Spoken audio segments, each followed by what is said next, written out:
And I run for miles just to get a taste. Must be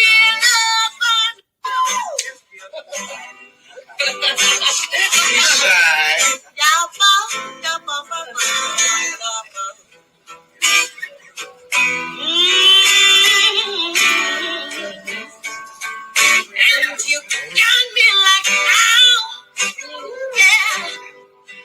What you want from me? What you want from me? And they try to buy your pretty heart, but price too high. Baby, you got me like, your love will not fall apart. So you can put me again and throw me against that wall.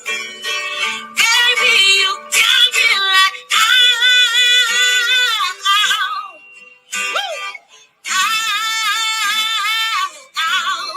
won't you stop loving me? Don't quit loving me. Just stop loving me, yeah. I'm dead. I'm without it. I just to get close to you. And I run for miles just to get a taste. Must be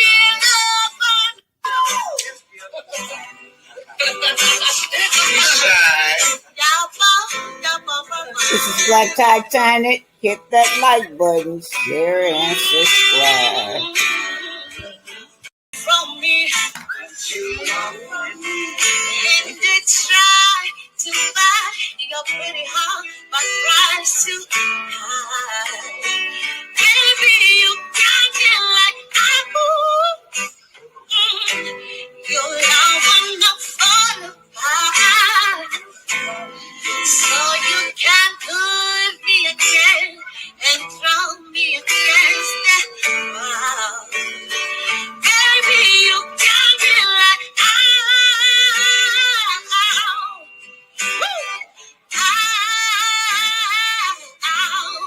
won't you stop loving me? Don't quit loving me. Just stop loving me, yeah. I'm dead. I'm without it. I just to get close to you. And I run for miles just to get a taste. Must be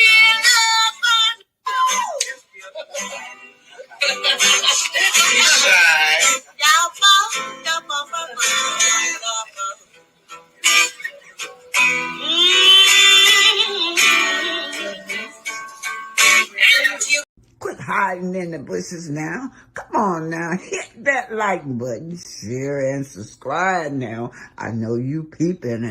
Quit hiding in the bushes now. Come on now, hit that like button, share and subscribe now. I know you peeping. Quit hiding in the bushes now. Come on now, hit that like button.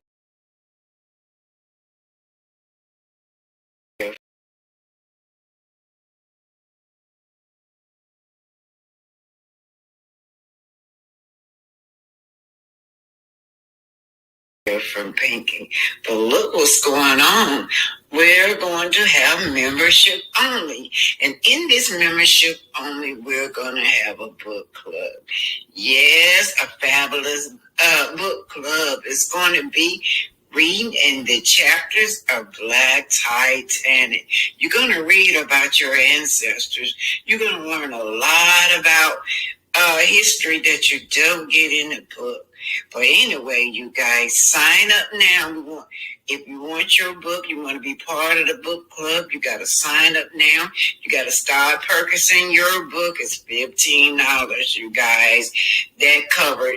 It's $10 for the book, $5 for shipping right? So get your orders in so we can start. We want to start by September. So the whole month of the whole month of August, you're getting your book and you're started. Don't worry now. We're gonna use one chapter at a time. We're gonna view everybody gonna read one chapter at a time, and then we will discuss it. Thanks. So this is how you do. Black Titanic 65 at yahoo.com. Black Titanic 65 at yahoo.com is going to be my email address. So, you guys will be able to remember that, right? Black Titanic 65 at yahoo.com. So let me zoom on this. Black Titanic, African aboard, right? Read about this wonderful woman, Aunt Mary. She's everybody auntie. Aunt Melinda, Aunt Melinda. We will be sharing Aunt Melinda's stories. We're going to have a great time, you guys. Anyway, I want the whole world to know about my auntie who died on the Titanic. Thank you. Don't forget. Get those orders in so we can get started on the book clubs. Members only. We got to start a members only. Now it's going to only be $2.99.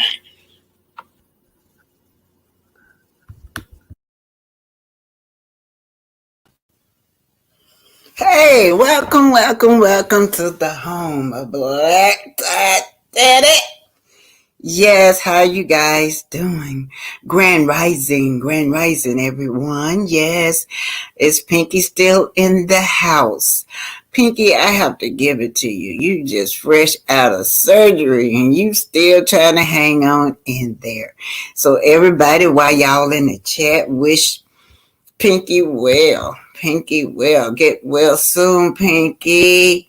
Get well soon.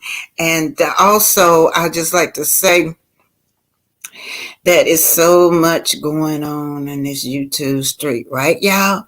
So we're going to talk a little bit about that. But please hit the like button coming in. Thank you, Pinky. Yes, y'all hit that like button. But first, let me get this out the way because Maurice said that we don't do our allegedly. Anyway, this is Oma. Yes, Author Oma reporting to you from Huntsville, Alabama, you guys. Anyway, so I like to just say everything is fair use for education and entertainment purposes. Everything is allegedly, right? Just my opinion, just my Titanian opinion, just my co-host opinion, and for entertainment and educational purposes, you guys. Grand Rising, Mary Brown is here. Wanda Young is here. Wanda Young telling Pinky, the housewife, to get well soon. Don Simmer, I just like that. Don Simmer Willis, that's a beautiful name. Pinky the housewife, blessing to you. Get well soon. Toffee Maker, Grand Rising, Black Titanic, Kathy Cruel. Yes, we're going to get started early today, y'all. I'm going to go ahead on and get started. I'm not going to talk so much because once we get to Maurice, I'm going to cover just a little bit of it, but when Pinky get better, me and Pinky going to cover this together extensively, you guys. Yeah. So we're going to clear a lot of stuff up when Pinky get better and able to do her live. I'm going to be her guest, and we're going to clear some stuff up.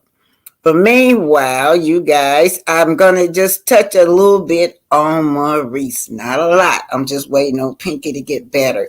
Then we're going to go into a full report on Maurice.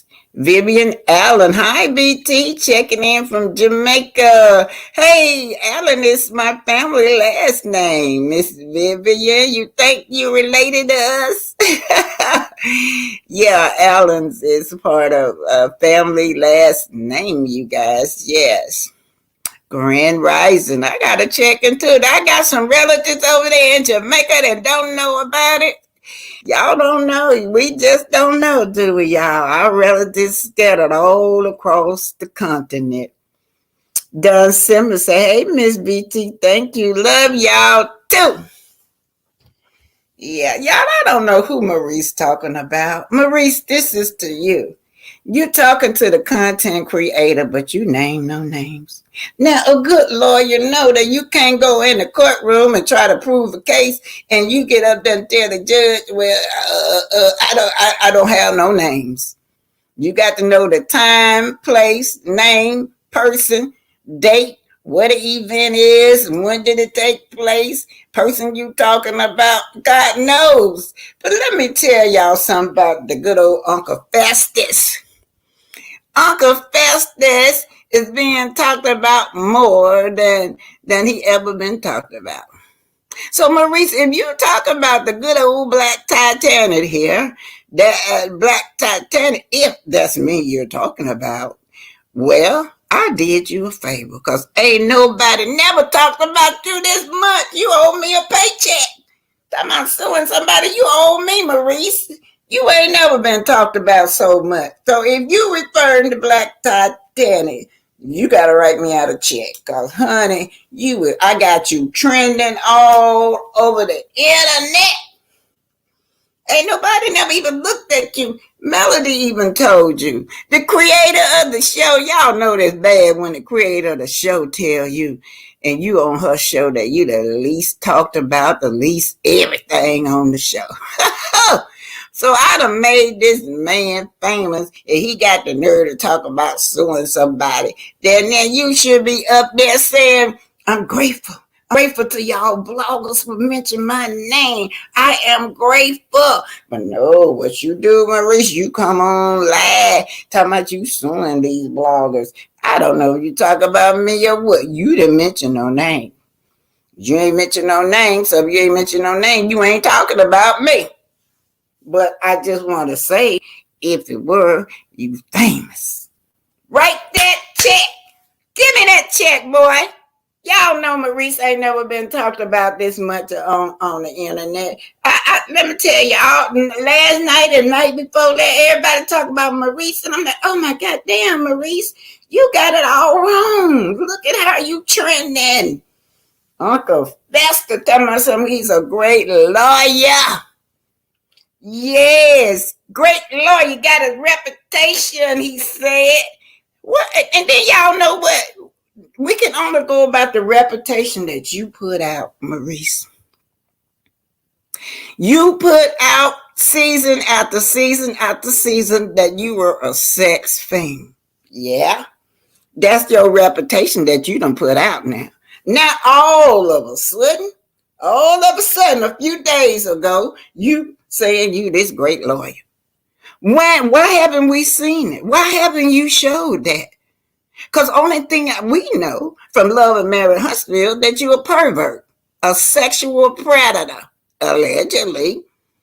Well, I mean, that's what you say you are. Now, you want to sue me for saying that? Those are your words, that you is a sex thing. You got to have it. I got to have it. Oh, my sick wife. My wife almost on her deathbed, but baby, she better lay down, turn over, and suffer and take it. That's the reputation you put out.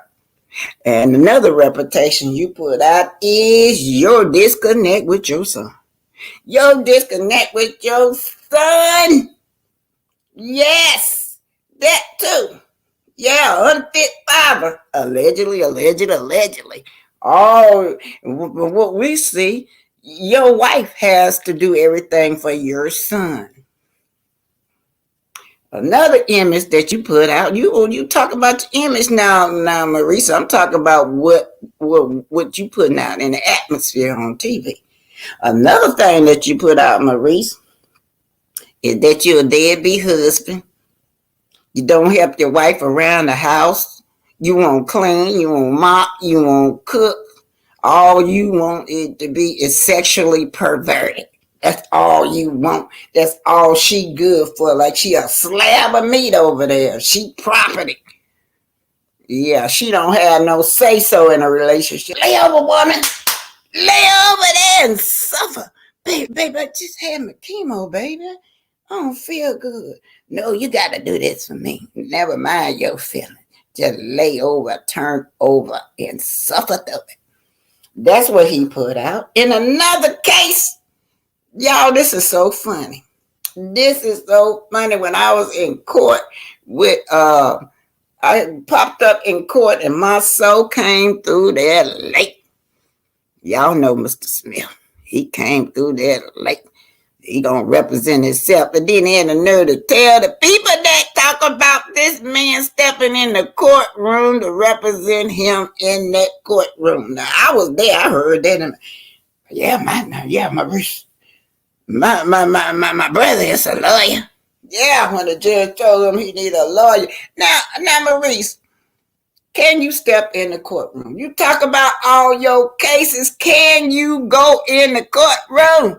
When will we see that? We saw a Phaedra Park. She's another lawyer on a reality show. But Phaedra Park, she in the courtroom. She got clients. She got cases. Now I have to give it to you, Maurice. We saw a case. Y'all remember the Destiny case? Now y'all remember that, y'all. Y'all remember when he said Destiny went enough for this man to take her case, y'all. Now look, what is a year or two later? Look how Destiny turned out with taking his advice. Allegedly, and double allegedly. We see how Destiny turned out with your advice. And she got a lawsuit from her husband. She got a lawsuit from that place down there, Madonna, because that's what she was asking you about, Madonna, too. So anybody that had Maurice, that's the only case I can refer. And if y'all seen how it turned out, I wouldn't say that was a good lawyer, allegedly. All right, y'all. Hey, Linda Gamble. Hey, Linda Ganner, Cricket 22, Tofi, maker, y'all in this house. All right, y'all, let me get started. Okay, hey, Cheryl Howard, Grand Rising.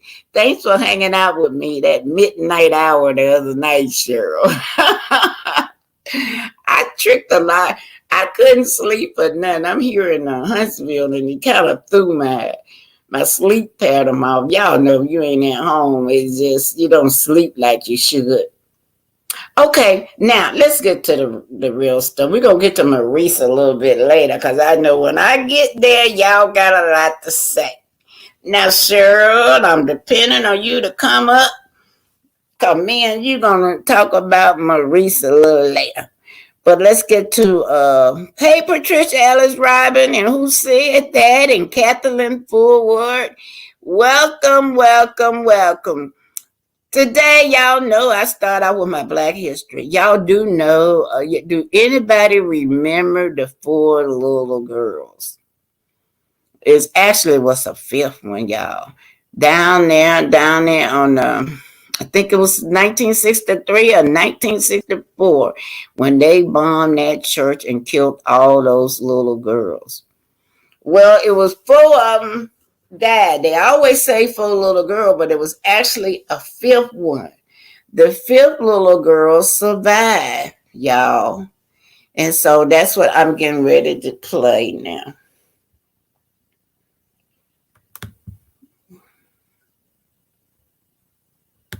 Welcome, everybody.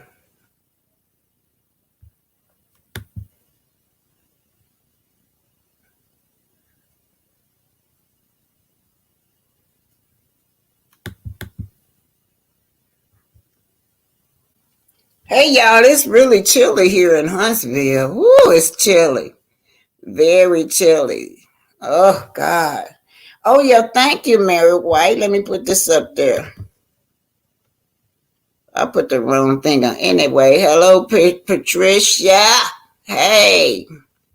And, hey, Patricia, do y'all know that my sister said she wanted to name me Patricia, but my mama wouldn't let her, my older sister. Yeah, and I always wish that my name was Patricia. Because I walk around with Helen. Helen was an old lady's name.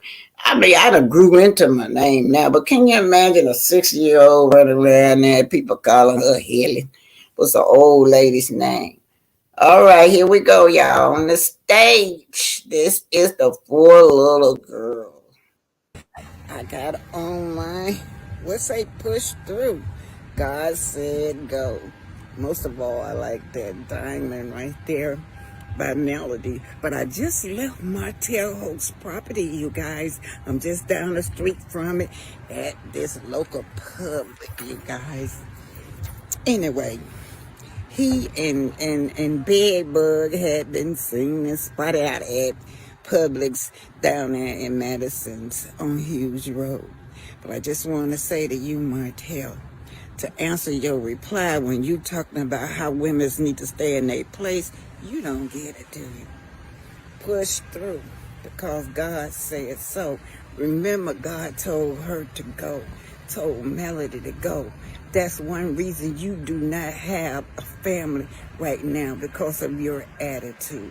Who's gonna stick around a man with an attitude like you?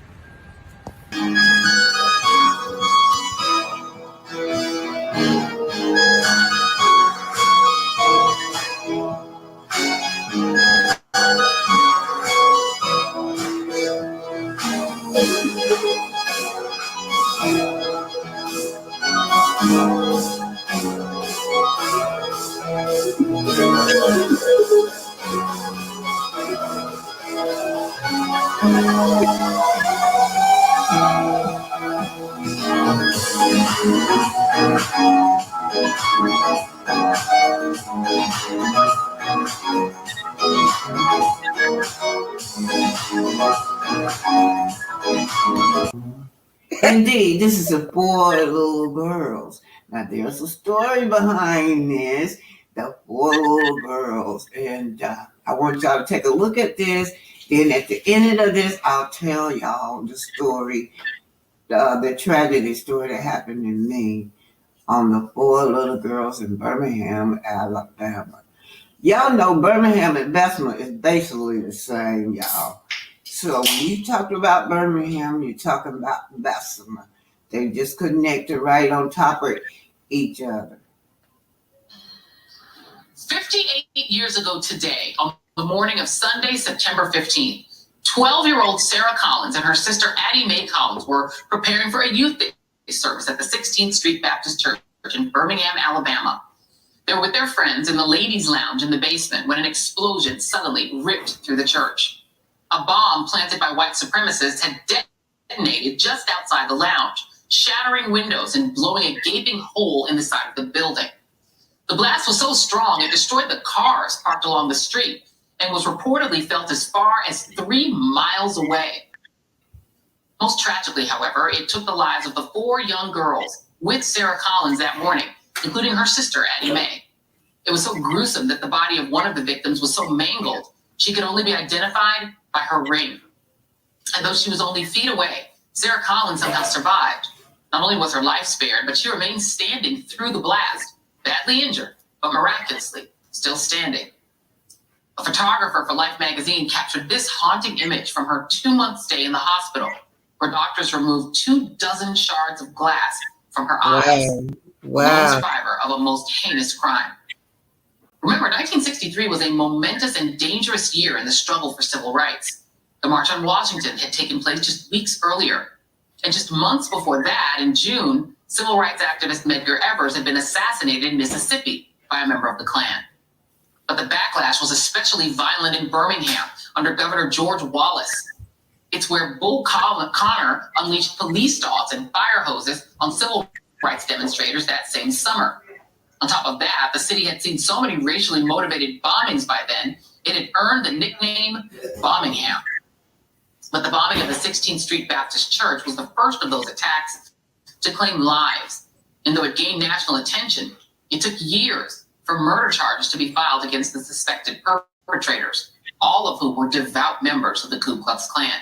One was prosecuted in 1977, but almost 40 years passed before 2 more surviving suspects were arrested and sentenced to life in prison. Do y'all know that the Ku Klux Klansmen has never been labeled as a hate group, y'all. No, never. This is the Reed Report. All commentary is for educational benefit, for teaching, allegedly, just my opinion, and for entertainment purposes. Fair use. In 2002, it was proof of the old maxim that justice delayed is justice denied. And it was certainly denied to the only living victim, Sarah Collins Rudolph, who still lives with the trauma of that day. It was decades before she could tell her story, finally publishing the book, The Fifth Little Girl, sole survivor of the 16th Street Baptist Church bombing. Sarah Collins Rudolph, survivor of the 16th Street Baptist Church bombing, joins me now. Ms. Collins Rudolph. So, Miss Collins, I hate to bring you in there, but this is how I got scammed. Y'all, it's a story behind how I got scammed out of $7,000.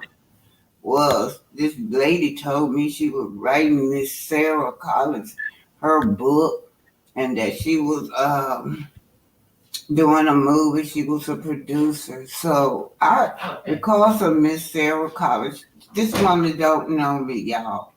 She don't know me, but I was just so delighted that I had met a young lady. Her name is Zon Pickens and Daryl Hatcher. Those are the two that came to me with this, said that they were writing this book right here. That's what they told me. Then they told me that my book had just been, I had just wrote my book. They told me they were movie producers. They're going to get my stuff out there. They took my money and I ain't seen them till today. I ain't got nothing, y'all, nothing. And let me tell you what hurt me is that hurt more than the money was that I drugged my two sisters in. They were the elders. She asked me to bring them two women there. They about getting at 100 years old to bring them with me to interview. And all the time, they knew that they were scamming us, but they wanted me to bring my older sisters because they wanted to see how they can get money out of them as well. Let me let you listen to the story, y'all. Then I'll show y'all pictures. So beware of Zon Pickens. She say that she worked for Oprah. She did all these fantastic jobs behind the scene, right? She come on as like she's this big time producer, but she scammed me. And Zon, I know you never gonna have, you and Daryl, y'all never gonna have any blessings at all. Everything you get gonna crumble. Thank you so much for being here. I really appreciate the chance to talk with you.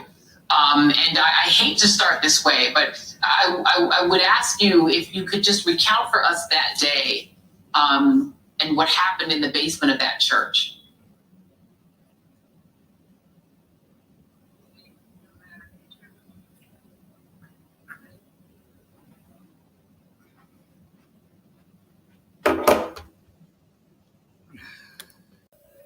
Also, in Bible class, This is called Voices of the Civil Rights Movement. This is the fifth little girl.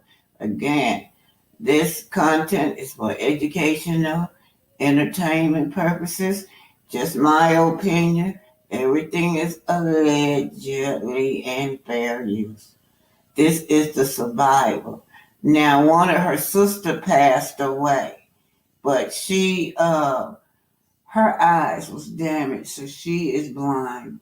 This is the story of the fifth little girl, Sarah Collins. School during the summertime. I always attended 16th Street Baptist Church. My sister, it was certain woman that I would be with, like the one that was closer to my age, like Addie. Now we would always be together because of our age, and we got along real good. We never had any arguments. We just loved to be with each other because back there during that time, my mother would make aprons and pot holders, and we'd go out and sell them. And we enjoyed that. My mother, she would go to the mass meeting, and we found out about it then because, my mother would go every Wednesday, and she would tell us that she think that she would go to the meetings. She would march with the older children, at least they were, I say older kids because they were older than us. But at that time we was 12, but she would go out there with the kids like as they was 18, something like that, and march with them. My mother would always get us up real early on Sunday, like about 5. Y'all know Because, most of those people during the civil rights movement was young. They were children. They wanted to change the world. So children oftentimes was used during the civil rights movement. And I was a civil rights movement. I did a thing saying children of the civil rights movement, where are they? And I'm one of them. she had to do our hair, wash it, and straighten it. And we got up early because it was going to be Youth Sunday, and we was going to participate in all the things that was going on in church. I remember how Ed and Jane and myself, how we walked to church that morning, so happy. Jane had a little purse, and we were throwing it and just catching it, and we were laughing all the way to church. Was having a good time. And when we got there, Jane came down and freshened up in the basement because her class was upstairs. So she came on down with us, and we freshened up, and she went on up the steps, and we stayed down in the lounge because we just made up our mind, man, we weren't going into our class, and it was, late anyway. So we stayed in the ladies' lounge. So while we was there, I was standing at the door, looking out the door, waiting for our class to turn out, because you could see them, because they was out there in the middle of the floor with, the table and chair. Denise, Cynthia, and Carol, they was coming to the door. They came first into the ladies' lounge, and then they spoke to us and went on into the stalls because it was in the next room. So when they came out of the stall, they came out at the same time. It was 3 stalls there. So they came out. Eddie was standing like by the window, because the couch was right there in front of the window. So Denise walked over to Eddie and asked Eddie to tie the sash on her dress. And by that time, when she reached her hand out to tie the sash, and I was looking, we all stood there to look, but none of us got a chance to see it because that's when the bomb went off. It just, boom. It was so loud, and all I could say was, Jesus. And then I called out to Addie, and she didn't answer. So I thought the girls had went back to the area with the Sunday school area. And all of a sudden I heard someone say, "Yeah, born in 16th Street Church." And he looked in there, and he seen me standing. I was all blurry because, I was blind. I couldn't see nothing because the glass had blinded me. So anyway, he came in. He said he came in there. He got me out. And when he brought me out, the ambulance was already out there waiting. Most people think that they pulled me from under the rubbish or something like that. But I was standing on my feet because while I was standing, they was a little bit far from me, a few feet away from me. Cause like I said, I was by the sink. And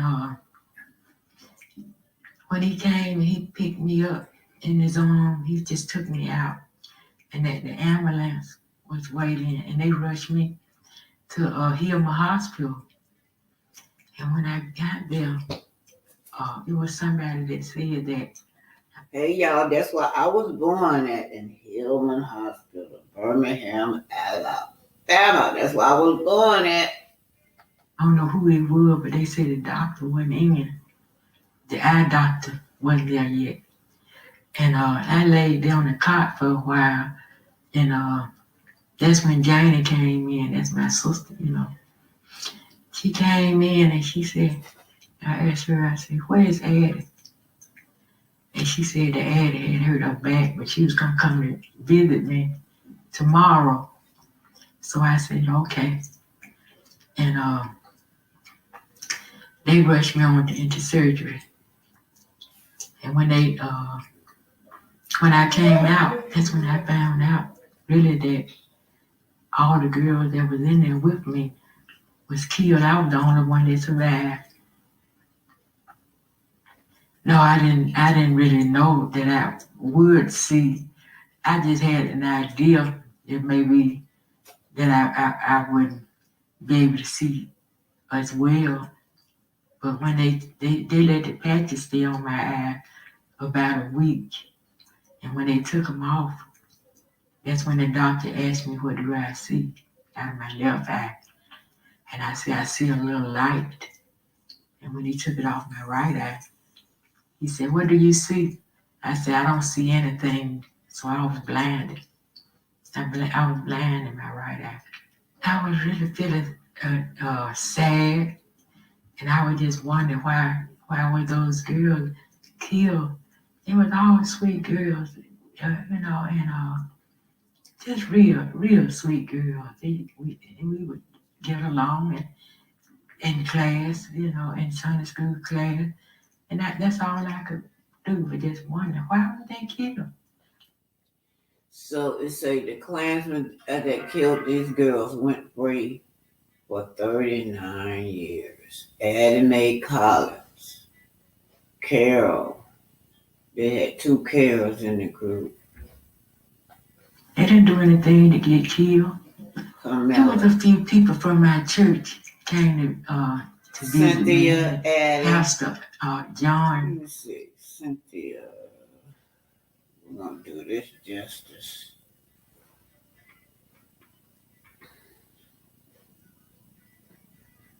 Sorry, y'all. Cynthia, Addie. These 4 little girls, right? They were the one that was killed. Took 39 years to bring these demons to justice, you guys. These were our babies. To get killed. There was a few people from my church came to visit me.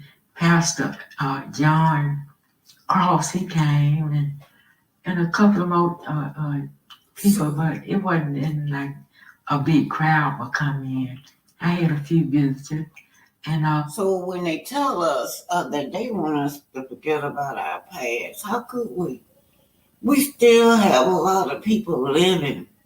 And then too, they're your ancestors who want to forget their mother, their father, their sister, their brother, Uncle Bud. But anyway, I was just going to say this is the 5th little girl. She is still alive. I think this is in 1963, y'all. So every time I hear the story of the poor little girl, it reminds me of just how Daryl Hatchett, and Daryl Hatchett is the guy with his hand folded up at his chin. The lady on my shoulder is Zon Pickens. They claim that they are the owner of Telezon Film Worldwide. They're producers and they have all these fabulous credentials behind their back. Zon, at the time, she conned me out of $7,000. She asked for $15,000, but I wouldn't give it to her. You do the work first, and then I come up with it later. That was to get my book out on the market, and I had in mind I want my book out on the market. I had already written the book, but I wanted it to expand. And actually, I was thinking maybe they could make a movie out of the book. That's what I wanted the book to be made out of. But they took my money and ran, y'all. I just come back with boots off the ground in Louisiana, y'all. Yeah, I just came home trying to fight for the rights of our people, trying to get justice for our people down there in Louisiana. And so then she came, I met up. They came all the way to Atlanta, Georgia. Then the next time we met, I met her twice. She came to Huntsville, Alabama to, of course, she wanted to meet my sisters and them. I think, in my opinion, my elderly sister, they were after those two right there. But my sister with the glasses on, she was worried about her. She kept asking me about her, because see, she ain't no joke. So she was worried about her. But anyway, you guys, that's what they did. It was this time and 3 years ago that I got scammed by Telezon Film Worldwide. Her name is Zon Pickens. She say she's from Louisiana. Daryl had to claim he is from Texas. If y'all know these people, let me know. Look them up. They scammers. Be careful with them.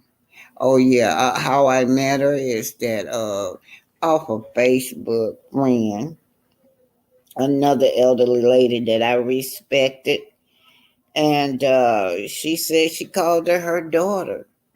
She called her daughter, and so she said, "Well, my daughter, she do movies." She said, "My play daughter."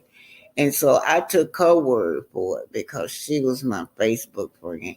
I really don't think this lady is in on it. She just tell her what she want her to know. They lived in two different states, so she tell the older lady what she wanted her to know. She was just trying to help her out and help me out. I was gonna bless the socks out of these little young folks, y'all. But you know what? And no good is ever gonna come out with y'all. Nothing good. Nothing. The little young guy that's smiling in the camera, he's not in on this, y'all. He was just glad to be there, and I believe that they use him to help drive. That's all. Hit that like button, share and subscribe. Remember, eagles flies with eagles. All right now, hit the like button, share and subscribe. This is Arthur Omer, and remember, eagles fly with eagles.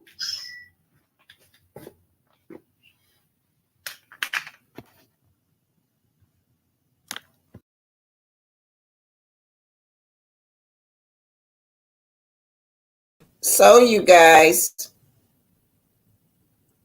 hello. So how this tie into the story? Actually, Zon Pickens, that's her name.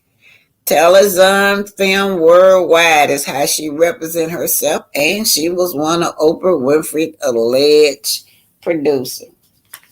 She was writing that book called The Fifth Little Girl. She really was down there with that woman because I talked to her. But I don't know if they scammed Miss Sarah that y'all just saw or not. But I asked Miss Sarah because Miss Sarah's book came out. My book came out before Miss Sarah's book. So when I got the book, her name went in it nowhere. I'm like, hold it. She said she was writing this book for this lady. Ain't nothing about her name was in the book. So that's when I started getting suspicious of her and called her out and found out that they were scamming me.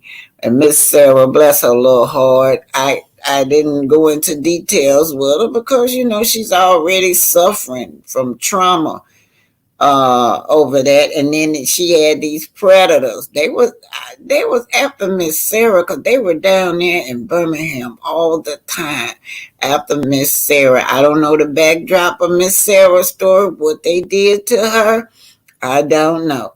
But that's how that's why I heard her, because she said she was writing that book, The Fifth Little Girl, and she was back and forth down there with Miss Sarah. And she really was. She was down there with Miss Sarah. But what was she doing with Miss Sarah? I don't know.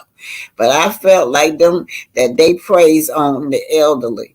That's who they prey on. You're not internet savage. They can take your money and go. You don't know how to do your research on the internet. So, but anyway, you guys, Zon Pickin and Daryl Harris Hatcher is their name. Y'all be aware of this. If y'all kind of write books or they come toward y'all, run. But anyway, getting back to Mrs. Sarah, Miss Sarah Collins, y'all saw they said that all those particles, when that bomb hit that woman, all those particles, glass particles went in her eyes, y'all. That's how she ended up being blinded. She could see a little bit out of one eye, right? And then she said that when she got out of the hospital, they sent that girl right back to school. And she had all these questions. Nobody wasn't answering. She said she didn't get no counseling. She didn't get anything. They didn't even talk about it. Just pushed her back in school. And she really needed a lot of help, you guys. She really did. That was just traumatizing. It's still traumatizing to her today, y'all. So this mommy was a 16th Street Baptist Church, y'all. Her sister was named Addie. Addie is the one that passed away. Y'all notice, I guess her older sister, Janie or something, I believe was her older sister, or another one of her sisters. She came to visit her in the hospital, and she asked her about Addie. And, she told her something anyway. She told her something, but she didn't tell her Addie was dead. But I guess at that time, her sister was surviving for her life, and they weren't going to tell her that Addie was dead because she was laying up in bed struggling for her own life, y'all. So, and we have so many stories like that. That story not isolated. Of church bombings back in the 60s, you guys. And guess who was right in the forefront fighting for everything that happened to us back in the day in the 60s? Baby was right there in the forefront of it, you guys. Anyway, and I can't believe that he is the president, that black people voted this man into office after the way he did us during the 60s. Melanated Energy, welcome. Let's see what she's saying, y'all. Oh, says control opposition, circulating their prey. Miss Sarah Collins just what predators do. Just what predators do. They were in the guise of an older black woman. How trifling. Yeah, they were using it. Yeah, but see, they actually was doing work for her. They actually was doing something for Miss Sarah. I believe they were praying on her, but I don't know her story, y'all. But I do know that I did talk to her, and she said, yeah. And she wouldn't go into no more details. All right, you guys, let's keep it moving now. So we done went there, and I told y'all I was coming. Let me pull this up right quick. I was coming off of Boots on the Ground in Louisiana. That's where Zon Pickens say she lived at in Louisiana. And I was coming off some police brutality cases. Let me let y'all see this little short film. This is how I met her. Also, after I had talked to the elderly lady on Facebook, I met her in Atlanta, met Zon in Atlanta, right? And that's when Zon revealed to me that she was down there from in that area where I had just came off of Boots on the Ground. This is Boots on the Ground in Louisiana. This is me teaching my grandchild to pass the boots on the ground down to the next generation.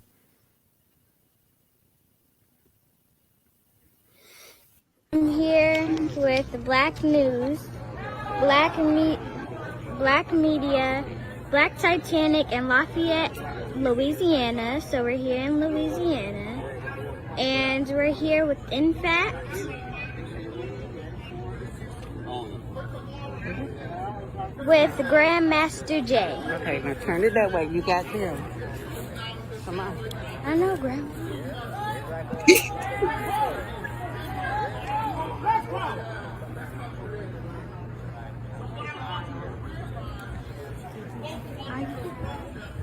That's me right there.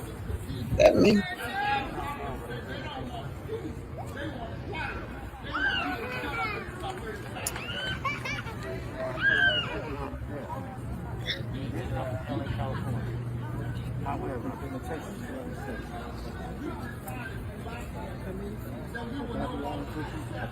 That's me.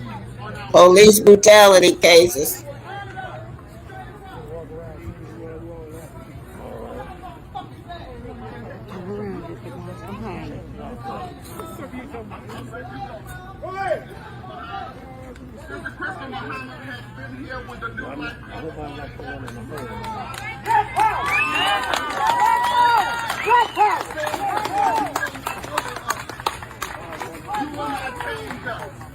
So put a fist in the air, all the way up in the air, and say Black Power. Black Power. Black Power. Black Power. We are no longer going. Black Power. Black Power. No. You don't. Hold your motherfucking distance. We not playing with you. We not fucking playing with you. You ain't fuck with us. Don't have your mouth. This isn't anything new that we're dealing with now. They said that civil war in the 1965, we're fighting that same war right now. These people that are standing there against us, waving the Confederate flag, that's the Confederacy that we fought against years ago, and that's still going on to this day. We don't Put y'all fists in the air, folks. Come on up here. Put y'all fists in the air. We're not doing hate no more. We ain't doing hate no more. Put that fist in the air. No. We're not with this. Them. Put that fist in the air.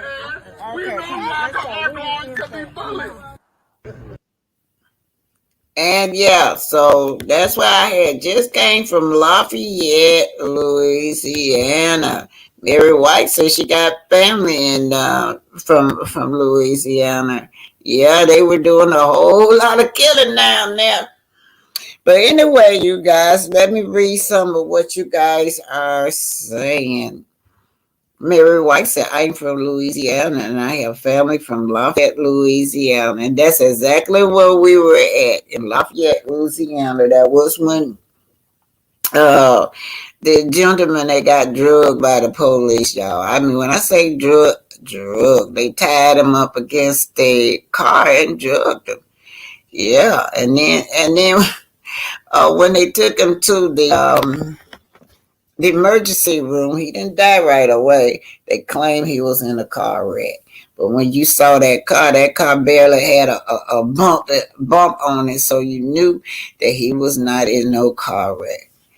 Anyway, Melanated Energy is speaking to Cheryl Howard, okay? Now, we're going to go on and let me see who I'm going to do next. We're going to go on to the commentary, you guys, right? I'm going to get, let's see, did I do Maurice?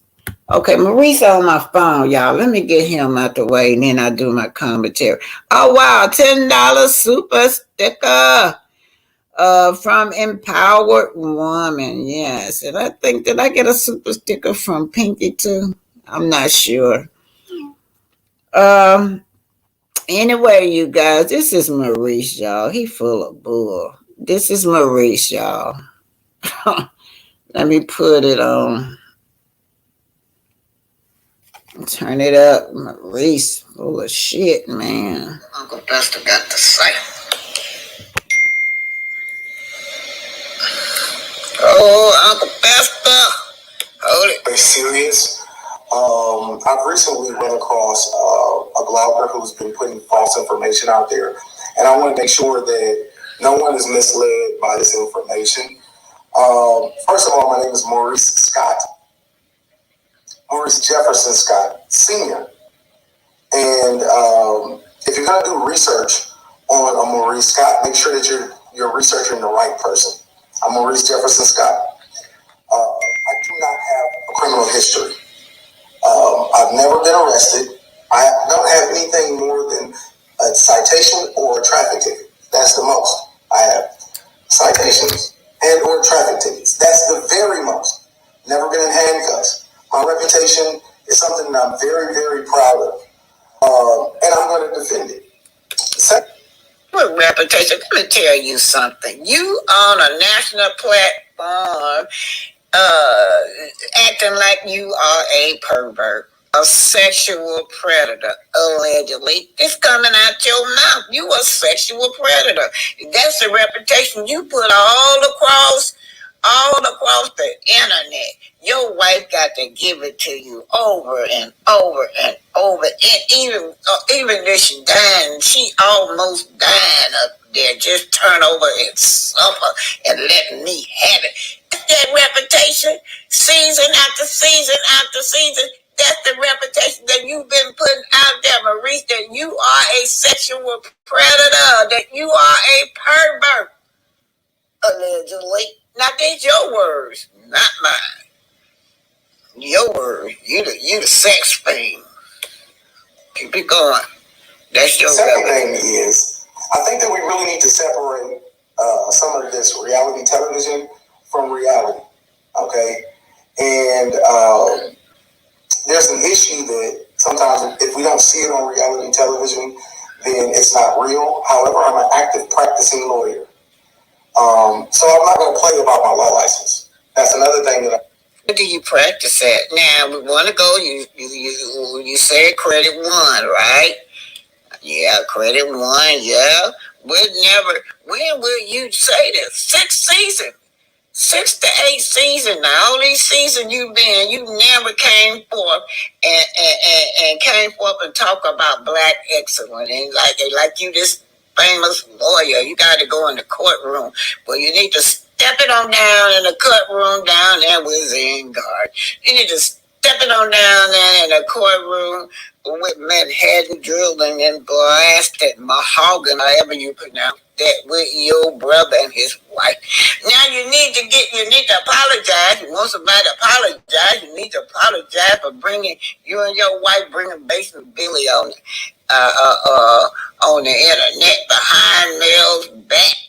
Yeah, your reputation. Boy, please. Let me let it keep going.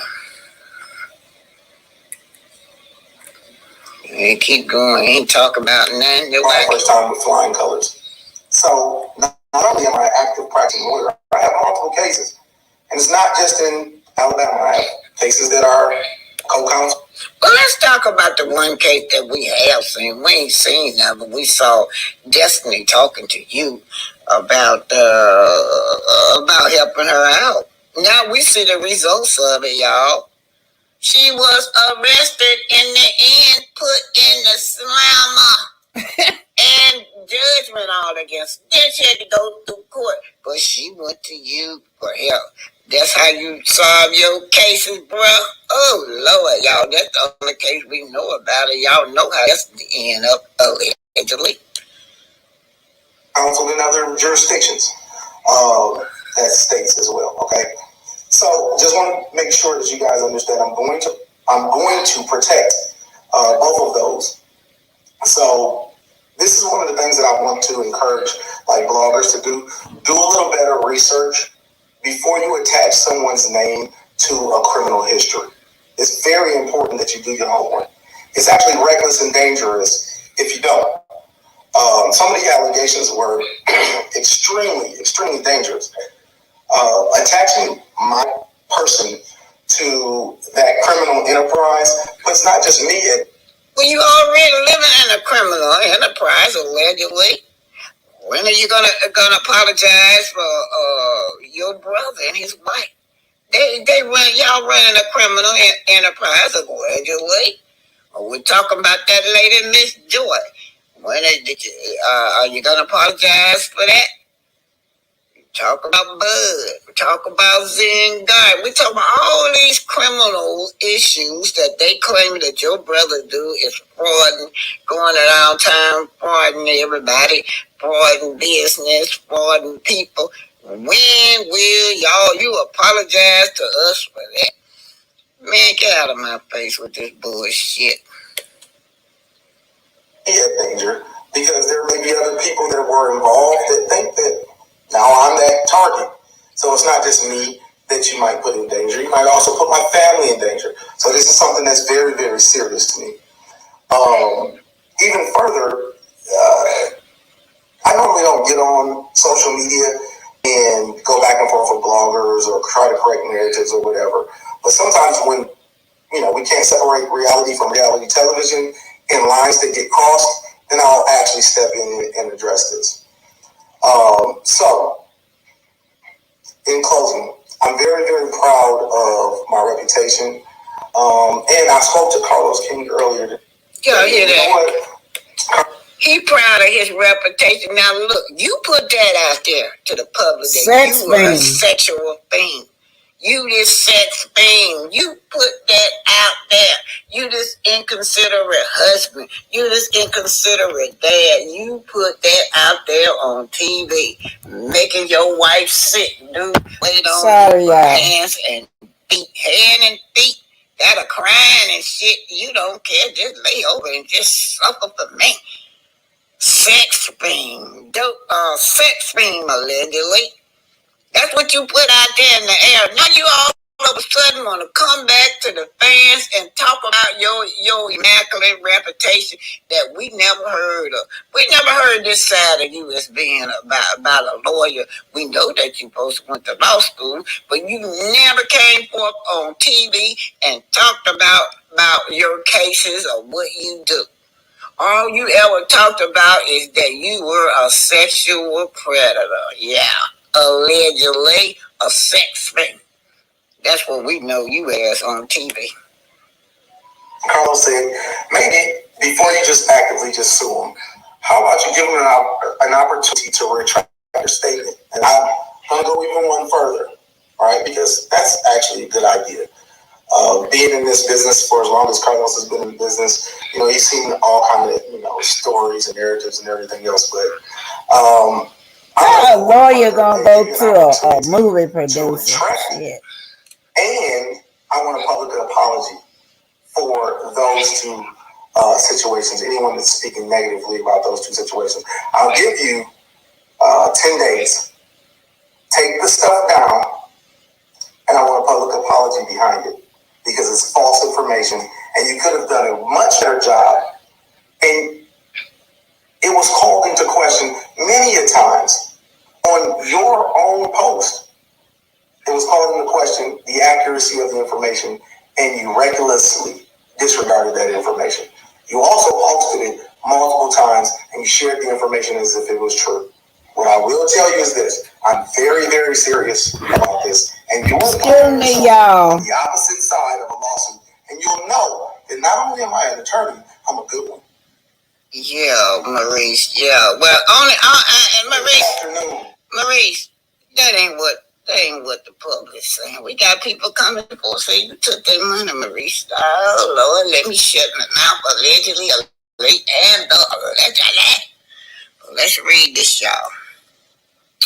Maurice, it's unfortunate that I have to make this post, but it's necessary. Content creators have a responsibility to make sure that they don't run afoul of the law when they post about people. Like you and your wife did Kiki. Y'all calling her all kinds of drug addicts and thieves, allegedly. Y'all posting that. Y'all on national TV. Yeah, even pushing the girl, putting your hands all on her. Yeah. assault. That's what she should be charging y'all with. Let me keep going, y'all. There's a line where free speech stops and defamation starts, and a good blogger knows the difference. They should also know how to use a buzzword like allegedly, and in my opinion, work as well. Well, allegedly, well, I put that out 5 months ago from Baltimore. Maurice Jefferson Scott in Baltimore, Maryland, 5 months ago. Yeah, I put that shit out 5 months ago. That's what I did, Maurice. You just now responded. And in my opinion, work as well, because it can create unnecessary confusion and danger for the subject. You don't have to like me, but it is unwise to run afoul of the law while doing so. Correct it, or a fool and their money will soon part. Maurice Jefferson Scott, Senior Esquire. Then he got all these hashtags, y'all. And then Miss Red said, 10 days. 10 days is too many. You should give them 24 hours. But my response to you, Miss Red, this is the most anybody ever talked about Maurice. So we doing you, the content creators doing you a favor, Maurice. You ain't never been talked about this much in all the years that you've been on Love and Marriage Huntsville, y'all. Toodaloo, toodaloo, toodaloo, toodaloo. Uncle Esther Speaks, that great lawyer, that great reputation where he out here. Yeah, I gotta have some. Wife sick now. On her, almost on her deathbed, that's what you say. Wife sick now, gotta have some. Sex, gotta have it 5 times a day, 10 times a day. Yeah, Love and Marriage Huntsville, sex, sexual predator. That's what you put out in the atmosphere. And then the only case I ever known or you discussed is on like I said, Destiny, and we all know how Destiny turned out. Good Lord, you can't make this shit out. Apology. Now, who are you talking about, Maurice? Now, people are naming names. Yeah, all these content creators naming names. People all in my inbox, all under there, telling me I got 10 days to apologize. But my answer to y'all is, if that's the case, I done did Maurice a favor because he is now popular.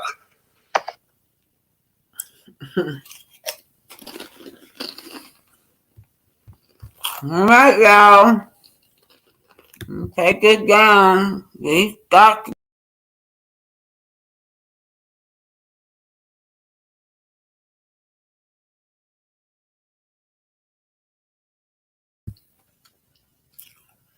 Me and Maurice get off the stage, Maurice. All right, y'all. I'm going to keep it moving. And then I'm going to do the commentary. Then we're going to all come back and talk about Maurice and the commentary. I'm going to keep it moving, y'all.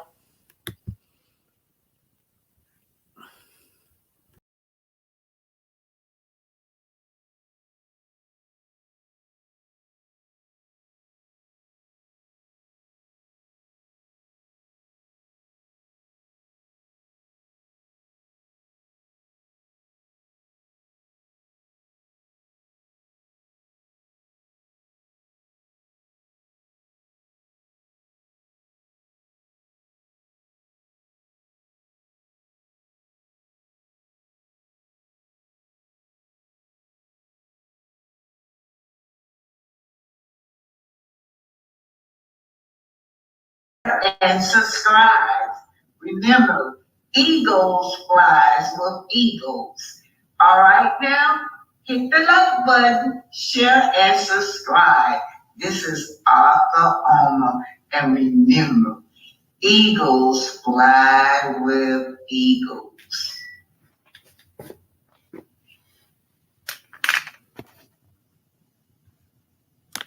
Oh, man. What's happening? How you doing? So Hope's Manor. Oh, was that shade or what? Because he's certainly written. He's not owning nothing, but I guess he can nickname it Hope's Manor. Yes, he can nickname it Hope's Manor. Yeah. So my Chris walked through the door, and I guess he's supposed to be coming over to confront Martel. But Martel has officially moved into his new place. I'm good. How you doing? I'm all right. I'm all right too. What you up to? I just had a surgery on my eyeballs. On your eyeballs? Yeah. So he have money to do surgery on his eyeballs if he paid for it, but he can't pay child support. Make that make sense? What about his lawyer fees? Make that make sense? What about his rent when he was staying in this man's house? Yes. What about that? He don't have money for that. And what about your baby mama?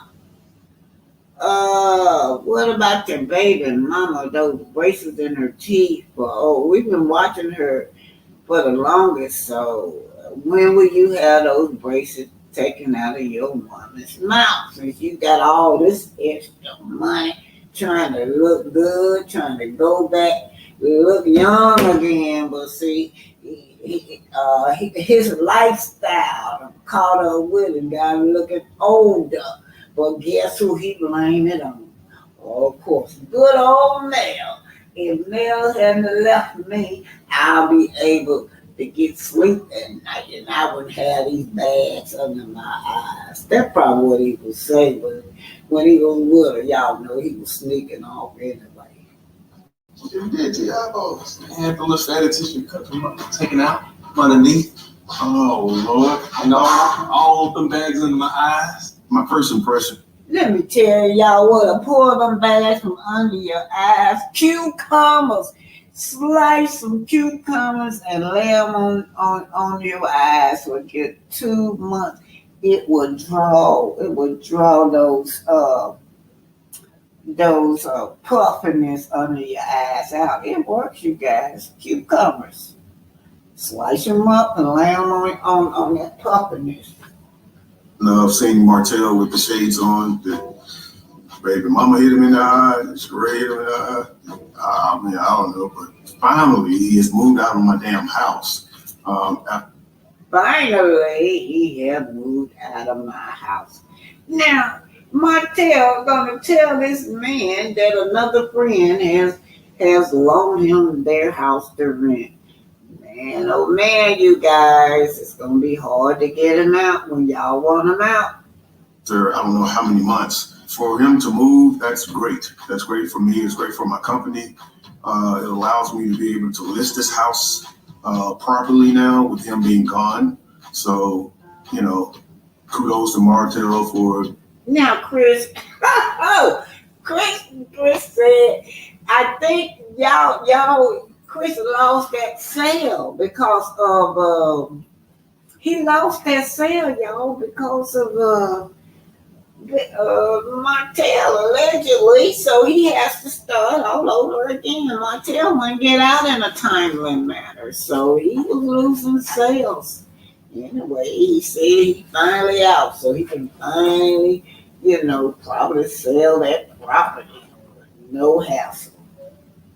Being able to get his butt up out of his house. Still have stuff brought in, huh? Yeah, man, I gotta get some chairs now because Y'all, that's a beautiful floor. But that looked like that same kitchen that Bed Bug and him was standing in when they were cooking. Was that for Halloween? Yeah. But anyway, Martel, why you don't have no furniture, Martel? I mean, you supposed to be a millionaire. A super triple millionaire, Martel. What's going on with y'all millionaires that don't buy furniture? Same way with Teacher and Monceau. They didn't have no furniture. Well, Monceau, you gonna have to go, Martel.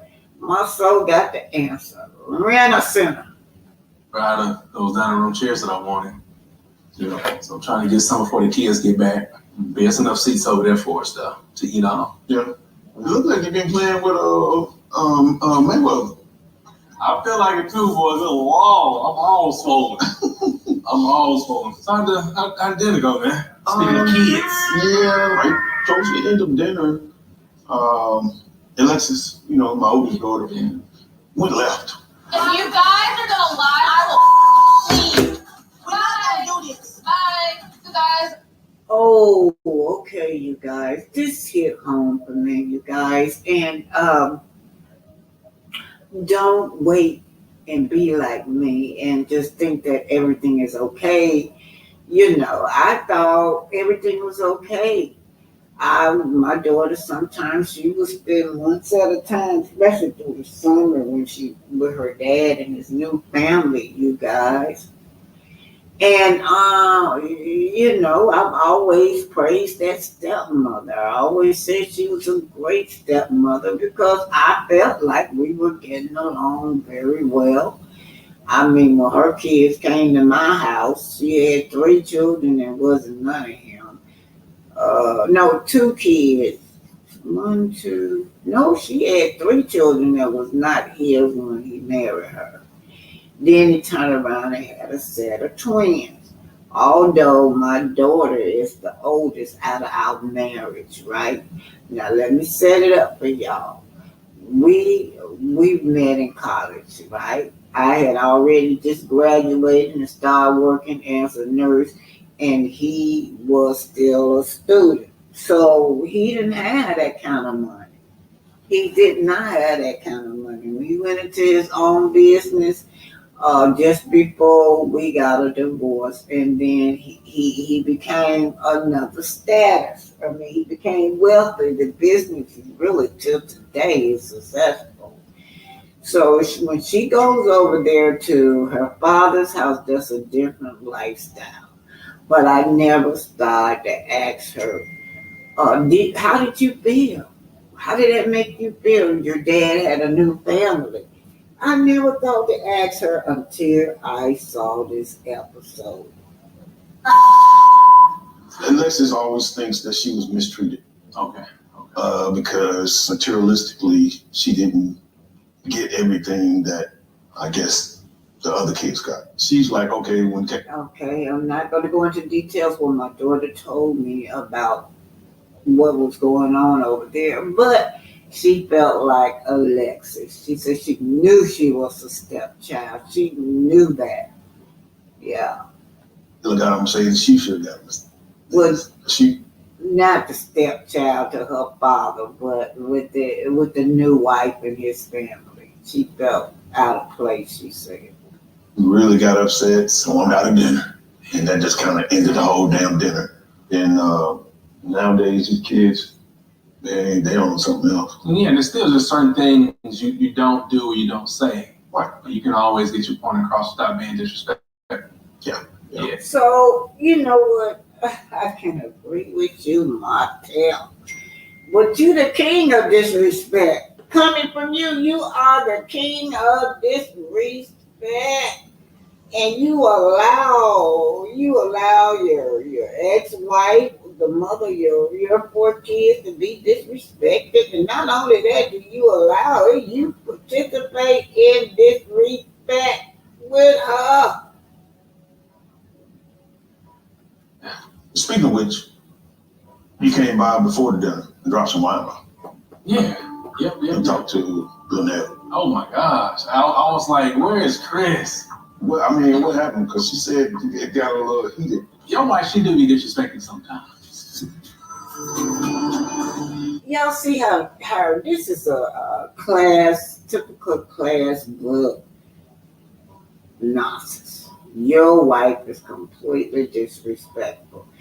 In their head, it's never them. It's you. It's not me. Never mind now. This man then drove all the way to this woman's house, sit on her porch and yell and scream, and then had a nerve to tell her something similar to this. A woman needs to stay in her place or something. Insult her. insult her intelligence. And you know,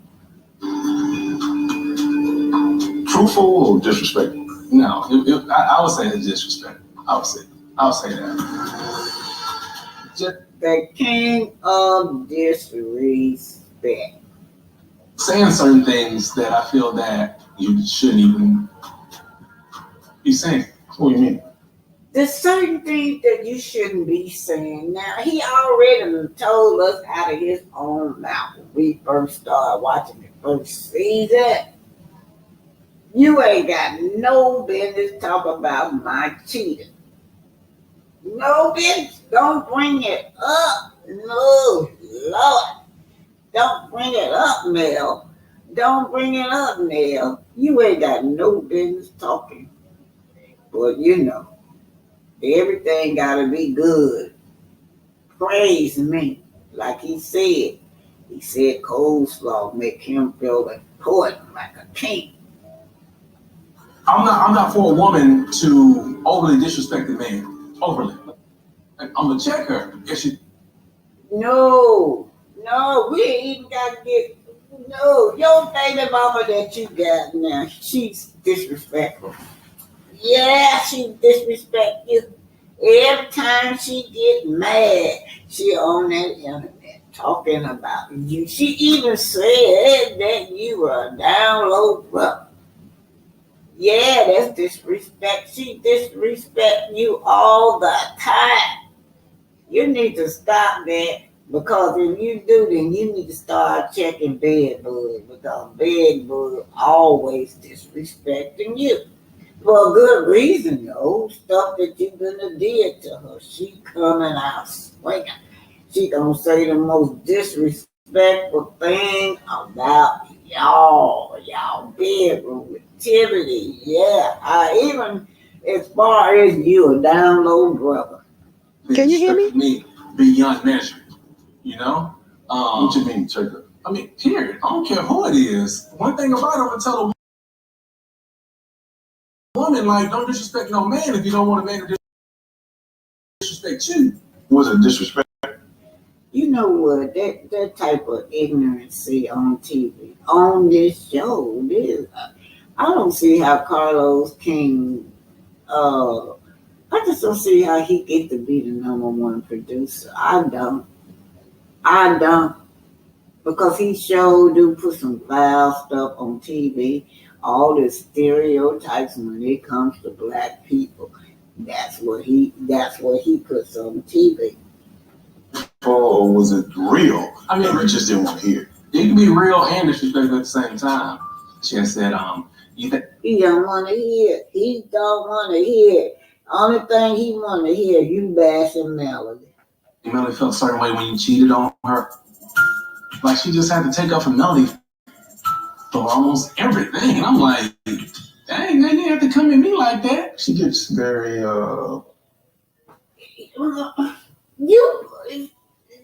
Why are you still talking about this?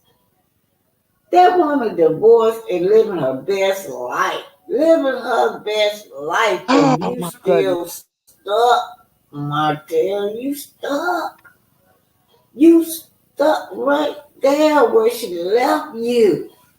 You just can't believe that this woman would leave you. That's just how bad you are mentally. Your narcissist has taken over your whole personality. How could anyone want to leave Martel Holt? Because I'm the best man they would ever find. excited, or some say passionate when she talks. Yeah. I'm assuming that's what you're saying. She was not so much as disrespectful. I just feel that, even keep addressing that, I feel now is disrespectful now, though. I don't feel that should be even talked about. That's the thing. I'm just trying to make sure that it's not a bothersome on either side. I gotta get used to Chris' personality, y'all. I'm thinking Chris. I'm picturing Chris going off on his brother for disrespecting his home. Not only his wife, but his entire home, even his neighbors. was just a nuisance to the neighbors standing out there screaming, but he seemed like he just always this cool, rational person. But I'd like to tell y'all something. Y'all saw that smoke he had for his daughter at that car? When that daughter rubbed him the wrong way in that car, he had smoke for her. He don't even do this with Martel. Well, anyway, I don't know. That's just the way they probably edited it anyway. Shouldn't be bothered by nothing I said or did. She had an affair on me too, with multiple guys.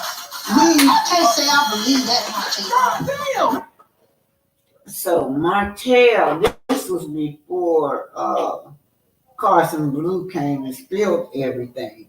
He's trying to set up this profile right here, where he's setting up this profile that this woman was cheating on him, and we knew that it was about the revenge piece, where he's showing him and his wife in the most intimate details of their life, but gonna pretend like it's another man, y'all.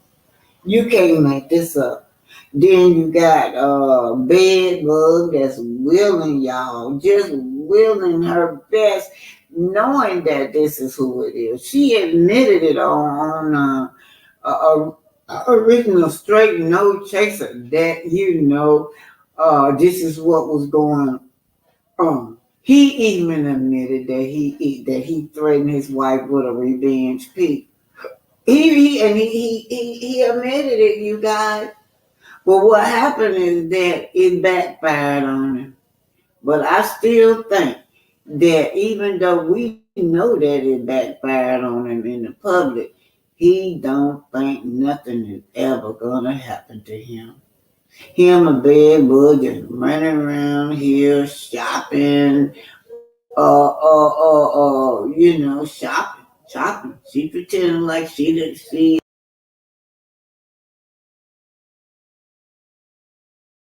the Eminem kids, mom, and they this happy family. He's not worried about it. He's so used to Melody giving him a break. But this is the new Melody. You don't know her.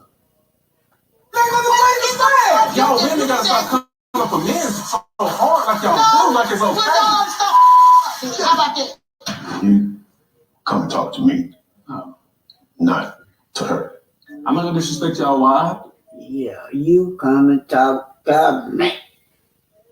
He shouldn't have to come and tell you that, Martel.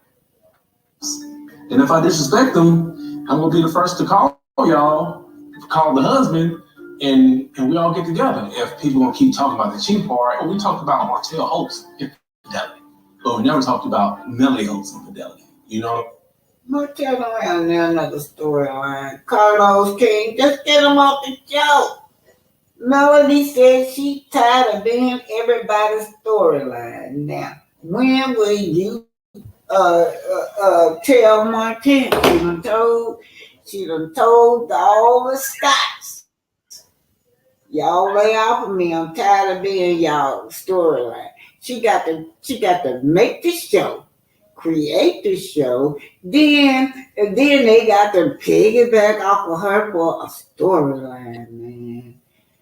You can't make this up. This is the Love and Marriage Huntsville cast. Remember, this is Martel Holtz, the king of disrespect, and calling somebody else disrespectful. He's the king of disrespect. Now, Mr. Disrespectful is talking about the name change. I don't know. He full of delusion, though, if he thinks that his last name carries integrity and morals, and the Rogers last name is what put him on the map. And we all get together. If people gonna keep talking about the cheap part, we talked about Martel Holt's infidelity, but we never talked about Melly Holt's infidelity. You know what I'm saying? So it's kind of like stress to Nell's like, Nell don't keep. But those are compression socks. After he had surgery, he said he had eye surgery, It's to prevent you from throwing blood clots. That's what those stockings are for. She part, we talked about Martel Holt's infidelity, but we never talked about Melody Holt's infidelity. Okay, Martel, when will you give us facts? Show us facts. Now, when Melody decided that she was ready to leave, she had facts right in her face. So that's what we're dealing with facts. When would you show your facts? And then, as a matter of fact, right now it don't matter. The woman gone, she divorced. You know what I'm saying? So it's what I kind of like stress to Nell. It's like, Nell, don't like keep pointing the finger at me. And Bob and I just got up and I said, I'm about to leave. I felt like it was like a real jab at me. It was. Yeah, y'all see that? Oh, yeah, well, I'm just about to leave. Like he was calm. Like he could make up shit. You looking at this man just acting like he was having a temper tantrum up there on that steps with Nell. But according to him, it wasn't like that. He said, I'm just going to leave. Unnecessary too, You keep saying Melody Holt. Melody Holt. Okay, yeah, name change. I know Nell, she said she was going. Y'all went over there and parted it? Well, I mean, it was really nice. The ceremony was nice. Y'all picked a side, and that was some deep. A grown man. Grown man pick a side. This man going on 50 years old, and this boy is heading toward 50. Saying, you gonna be my friend, you gotta pick a side. And you know what? He did that with Destiny. Y'all remember Destiny? That's what she did. She picked her side, and her side was with Martel. And anybody pick a side with Martel, I'm telling you, you're on a losing streak. I didn't pick no side. On this side, Team Hope. This side, Team Rogers. We still in the middle. Yeah, that's what's up. Hopefully Mel is happy with her new name, right? Yeah, she happy. Miss Santa. Oh, Miss Santa is happy, bro. She unbothered. It's not new. Her changing her name back to Rogers, if that was something great. I'm sorry. And you know it was great. That Rogers was great for you. It wasn't great. It wasn't great for her to change her name to Hope. But what she did with it was she made something out of it. Anything that she put herself to is gonna be blessed. She blessed you. She blessed your family. She took y'all out of whatever you said you were in. You trying to make the world think that you was in so much poverty, that the place was just so broke down that you lived in. Martel, you just a badass boy. You chose that lifestyle. I'll get a talk to the host. I'm just gonna have to run that ATM, that ATM crime thing. Now, it didn't say nothing about Rogers on there. Everything that was on that ATM crime report blasted in the newspaper was HOLT. But yeah, it makes me feel that that's it. Like the attachment that we had is final. It's almost back to before I met her. So yeah, I hope she's doing it for the right reasons. For her to have a big. What reason? What reason would she have to keep your last name? And I don't get you, Martel, because for one thing, you got a girlfriend. She loves that last name. So why are you upset with Melody? Cause you got bad bug out there. Look, Got little bed bug junior running around there. Little junior running around there. Calling him host, y'all. You got somebody to carry your name on. Little hoax. Ceremony like that. She won't cut off of trying to continue to destroy me. That's what that is. She ain't thinking about your butt. Y'all notice that anything he say is gonna be what he really is. This nonsense. This man is delusional. I think you know that though. I don't know what Chris was shaking his head to, y'all. You never know. You never know how production cut everything.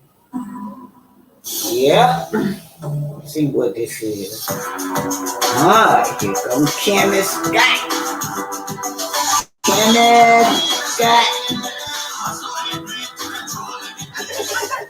Hey, you never know what's gonna happen after this fall. Hey, how y'all doing? Good. How you doing? I'm doing great. Thank you for asking. So you guys ready for your steam? Kinda.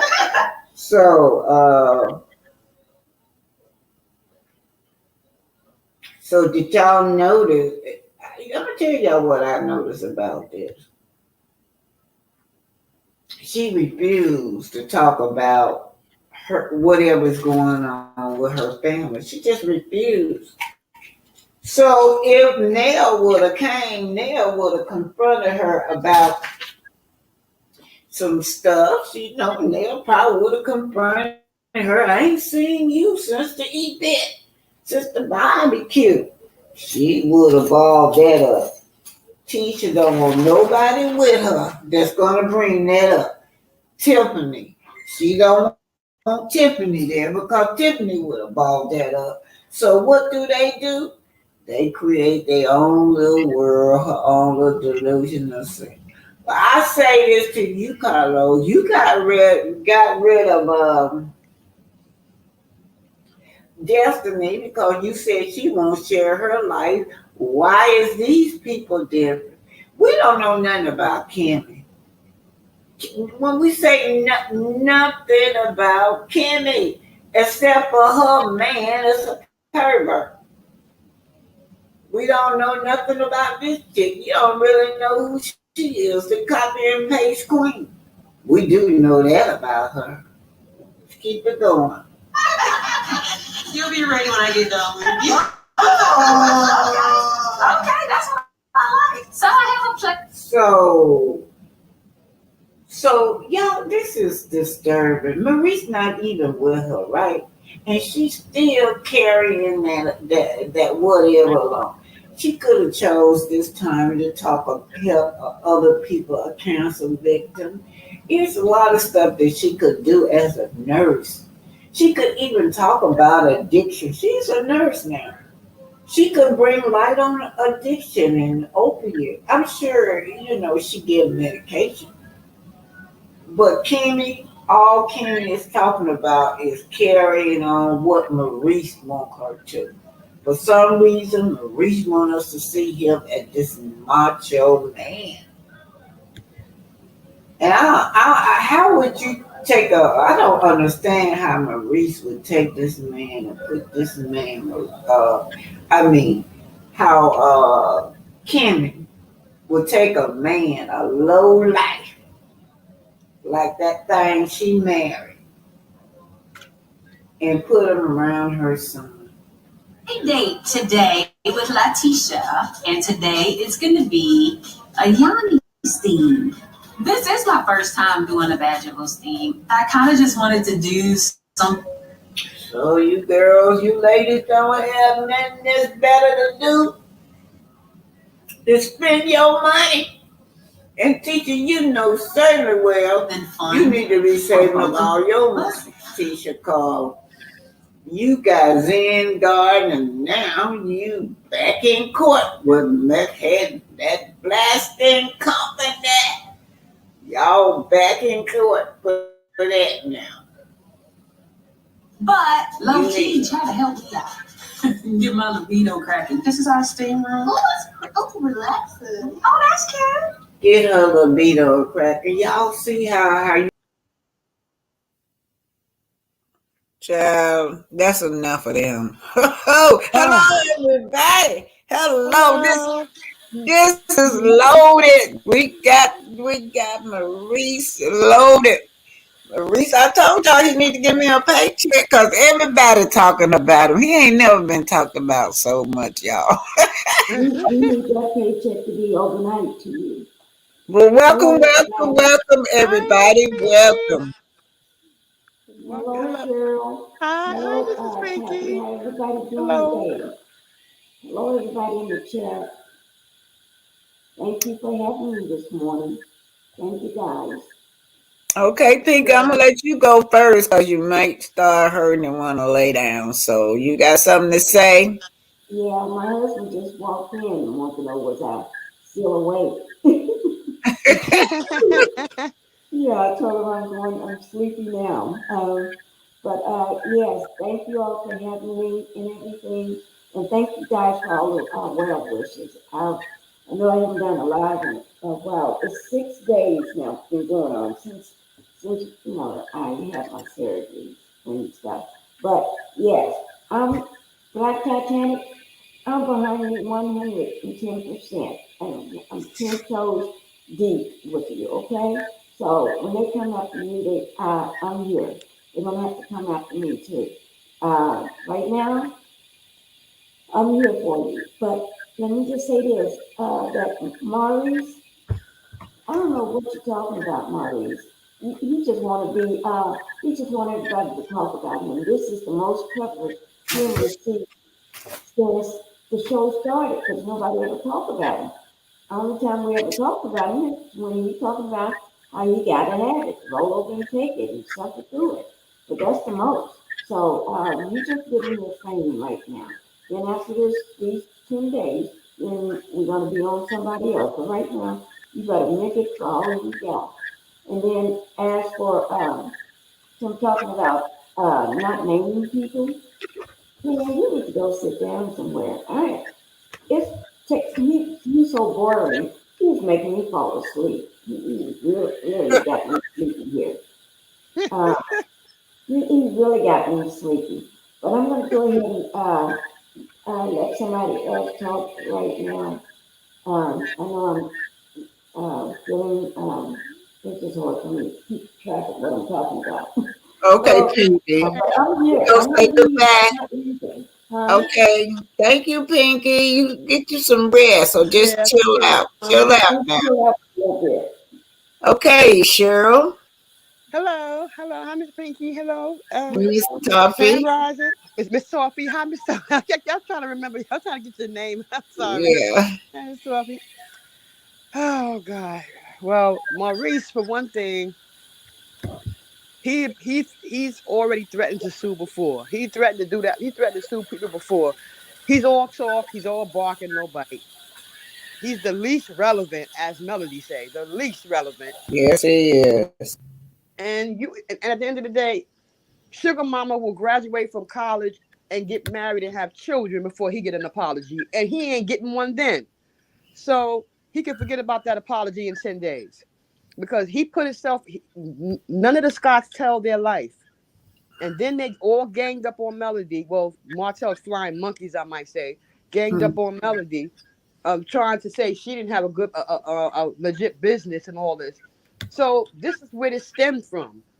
So, which is why they're being exposed now for the fraudulent fraud people that they are, which they are frauds, except for Melody, the Fletchers, and Big Lou. They're all just the scam artists at the end of the day. So, if you don't want to tell your life, get off the show. Tiffany left, so I think he should get the Scots off the show as well, because they're not bringing nothing. They're not bringing anything to the show but lies and more lies and more lies. So, that's my thing. It's too much fakery.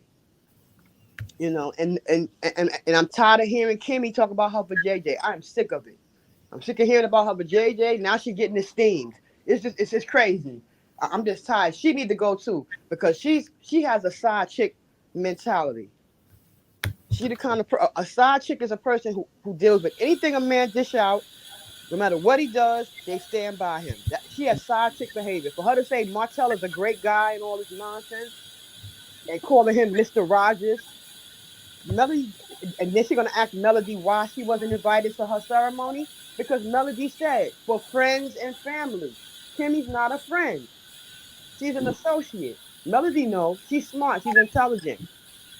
And as far as Martell is concerned, let me tell you what the name Hope stands for. H stands for hoodlum. O stands for op. Woo! L stands for loser. Woo! T stands for trash. Yeah. That's what his name stands for. Since you want to know Wow. Martell, You your name go, stands. girl. So and Melody, and Melody must have been important enough for you to marry her and get on one knee as a Roger. You married her as a Roger, so her name must have been important for him to do that, for him to get on one knee at her graduation and ask to marry her.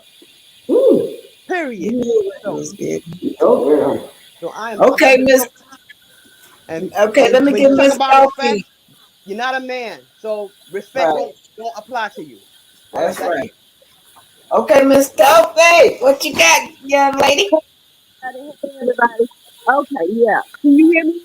Yes. Yes. Well. Yes. Let's see. Let's go with Montel Hotel. Let's go with Hotel with that foolishness about the name Rogers. When he met her, she was a Roger, and he knew what it stand for. And then, what is with this surgeon? What's that supposed to do? He's still gonna be when it goes down as the other guy. He's still gonna be the ugliest people. But and then let's go over to the Big Lou and Tiffany and her emotional support baby. She said, I'm glad they're gonna go. They said they were leaving, so they need to go. They need to ease on down the road. And Timmy, why didn't Timmy and Letitia? Why didn't they invite Stormy and Mel to that little bullshit thing that they had? Kimmy gonna ask Mel why Mel invited to her name change. Why she didn't invite her to that little thing if they want to invite somebody? And I was disgusting. I was like leaning over the uh, so puking, listening to Tisha talking about she thinks she pregnant. Pregnant from what? From what's gonna pregnant her? Yeah, but and then let's see. You know what? I didn't watch all of it. So I didn't see Chris and I don't know if them children was on there again. I didn't see them. In fact, I've never seen them because I don't watch this stuff all the time. I always watch I look at what's on Pinky's show, what's on Black Titanic, and it's one more other person. And if I don't see it on there, then and so last night I decided I'm gonna watch some of it tonight. And but I'd rather not even watch it. I really do. I'd rather not watch it. I'd rather listen to the commentators, listen to everybody, and move on. And then listen. I don't think that's about it. But yeah, but thank you for having me. All right, thank you. And Miss Black Woman, hold on, Miss Black Woman in the building. Thanks for being here. Any other content creator is here. Thanks for being here.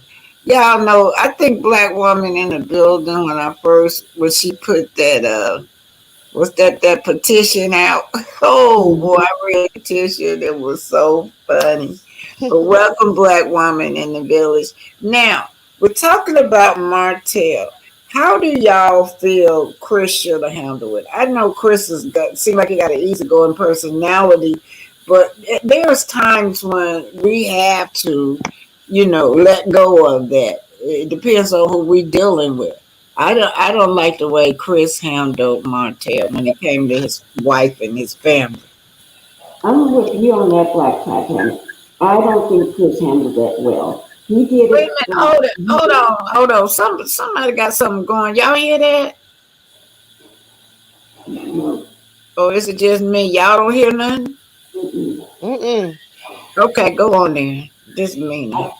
I think Chris handled it like he's at work and talking to a co-worker on the job, but you're not at work. You're talking to somebody that you did call your friend or you call a friend, long time friend. And for that man, Slotel, that creature, to come at you talking about your wife, and then you know that man was at your house when you're not there, and going at your wife like that, and you know how he goes at other women. He came at Melanie the same way. And for you to put up with that and just let him get away with it, that shows to me how sorry that you are. He was sorry. That was a sorry excuse for a man. And I like Chris. Don't get me wrong, I like him. And I like how he handles motel. But when you know what you're dealing with, and for him to be talking about your wife like that, then Ninja, you should have been all up on him. You should have been grabbed him, walked up on him, and grabbed him off that tent. You know, I don't believe in guns and everything, but you should have grabbed his butt and threw his nasty butt on the floor or something. But you don't let him talk about your wife like that. So that let me know that what I've been thinking all along, all in the very beginning, he got something on you. I think he got more stuff on you about your affair allegedly that you had in the past. And he got more knowing that his wife is not going to know everything, and she's probably not going to settle for more information coming out. So he's holding that over your head like a sword. You need to let your wife know, or you need to call this doggone bluff because that man Well, got you know what I wanted to say. Y'all saw that smoke he had for his daughter out at that car, didn't it? When that daughter made him mad, he ran up. He said, "Get the Mm-hmm. F on down the road. Get the F on." So Martel sitting up there telling him that his wife is disrespectful. and he didn't get out of band. That woman like that, her character. But he can grab her up on his daughter, but he can't rear up on Martell. That's strange.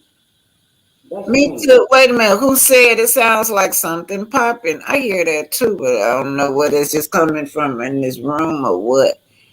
All No. right, Miss Toffee, what you has to say?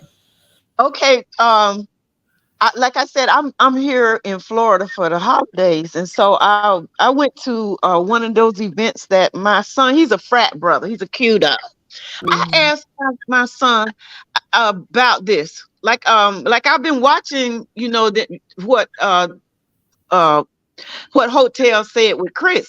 So I asked my son. I said, but if one of your frat brothers, one of the older frat brothers that you've been knowing, because they all real close and everything, so it's kind of like they help each other out. They could say things to each other. So I say, suppose one of your frat brothers came over your house and yelled at your wife and talked mess to your wife about somebody else. I called another name and I say, suppose so and so break up, and usually when something like that happens, the women be with the girls, and then the guys be with the guys. But if y'all would be together, what would you do if one of your frat brothers come up in your house, talk mess to your wife about her friend, y'all's friend, and then yell at her?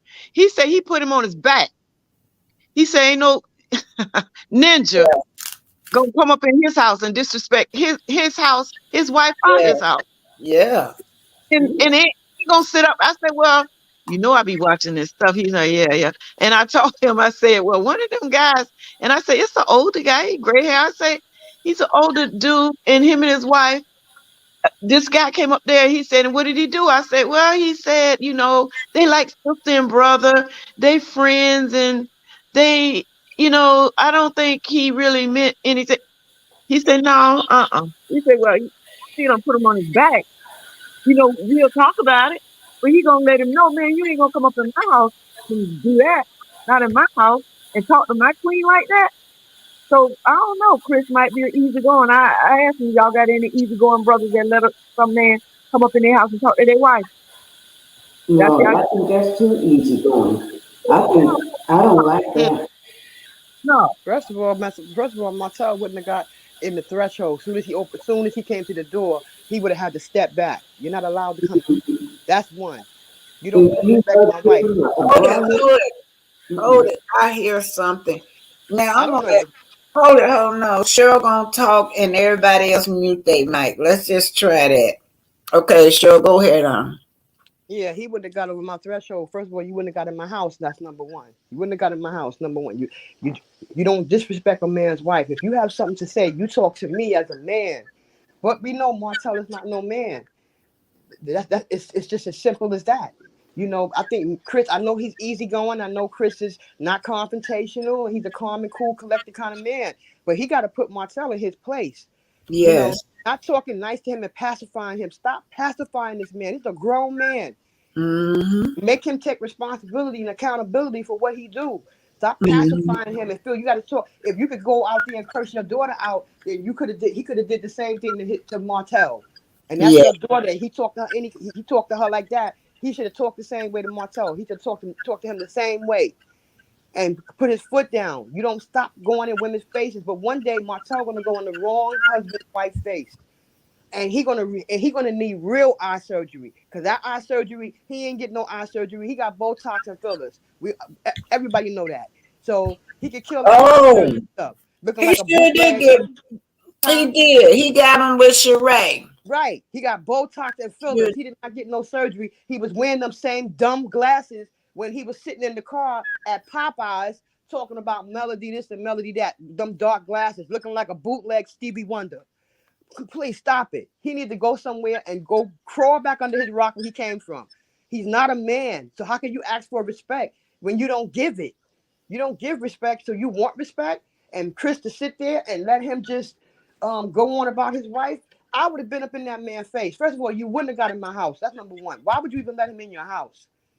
You don't let a man in Right? your house that disrespect your wife like that. You don't do that. He's not He's in not a, there. Chris at his house, ain't he? yeah, Chris at his house. But this is what But you don't let him in there. someone in the chat said that Oh. that's a Airbnb that they're renting out for him for Of Martell, course. and I believe it. Yeah, Yeah, Airbnb when he should be in a JNC, yeah, which they stands for said. jail cell. I guess Okay, because we have to have somewhere to film. let me let Miss Coffee say something, y'all. You still there, Miss Toffee? Everybody mute their mics, Miss Toffee. Yes, I'm here. Uh-huh. Uh, over at Airbnb, so he must have put his furniture in storage because you don't need furniture over at an Airbnb. Yeah, that's probably what he did. He put his furniture in storage and then he's at an Airbnb. But another thing, it's like he's just so everybody know why would he go back to a woman he's seen and know had a slept with somebody. This supposed to be your wife, and you know she had an affair with somebody, and you take her back. Now everybody know him. Know if Melanie ever did anything like that, he would have nothing to do with her. And all of this came out after she had left him, and he realized this woman's not coming back. Well, I don't even think he realized that yet. But at that day, he finally thought about it, and that's when he came up with this lie about she slept with somebody. I get so sick of hearing him talk about that. He don't even know. He can't pinpoint when and where because his stories changed so much. Because it was a lot of men. He told Nell lots of men.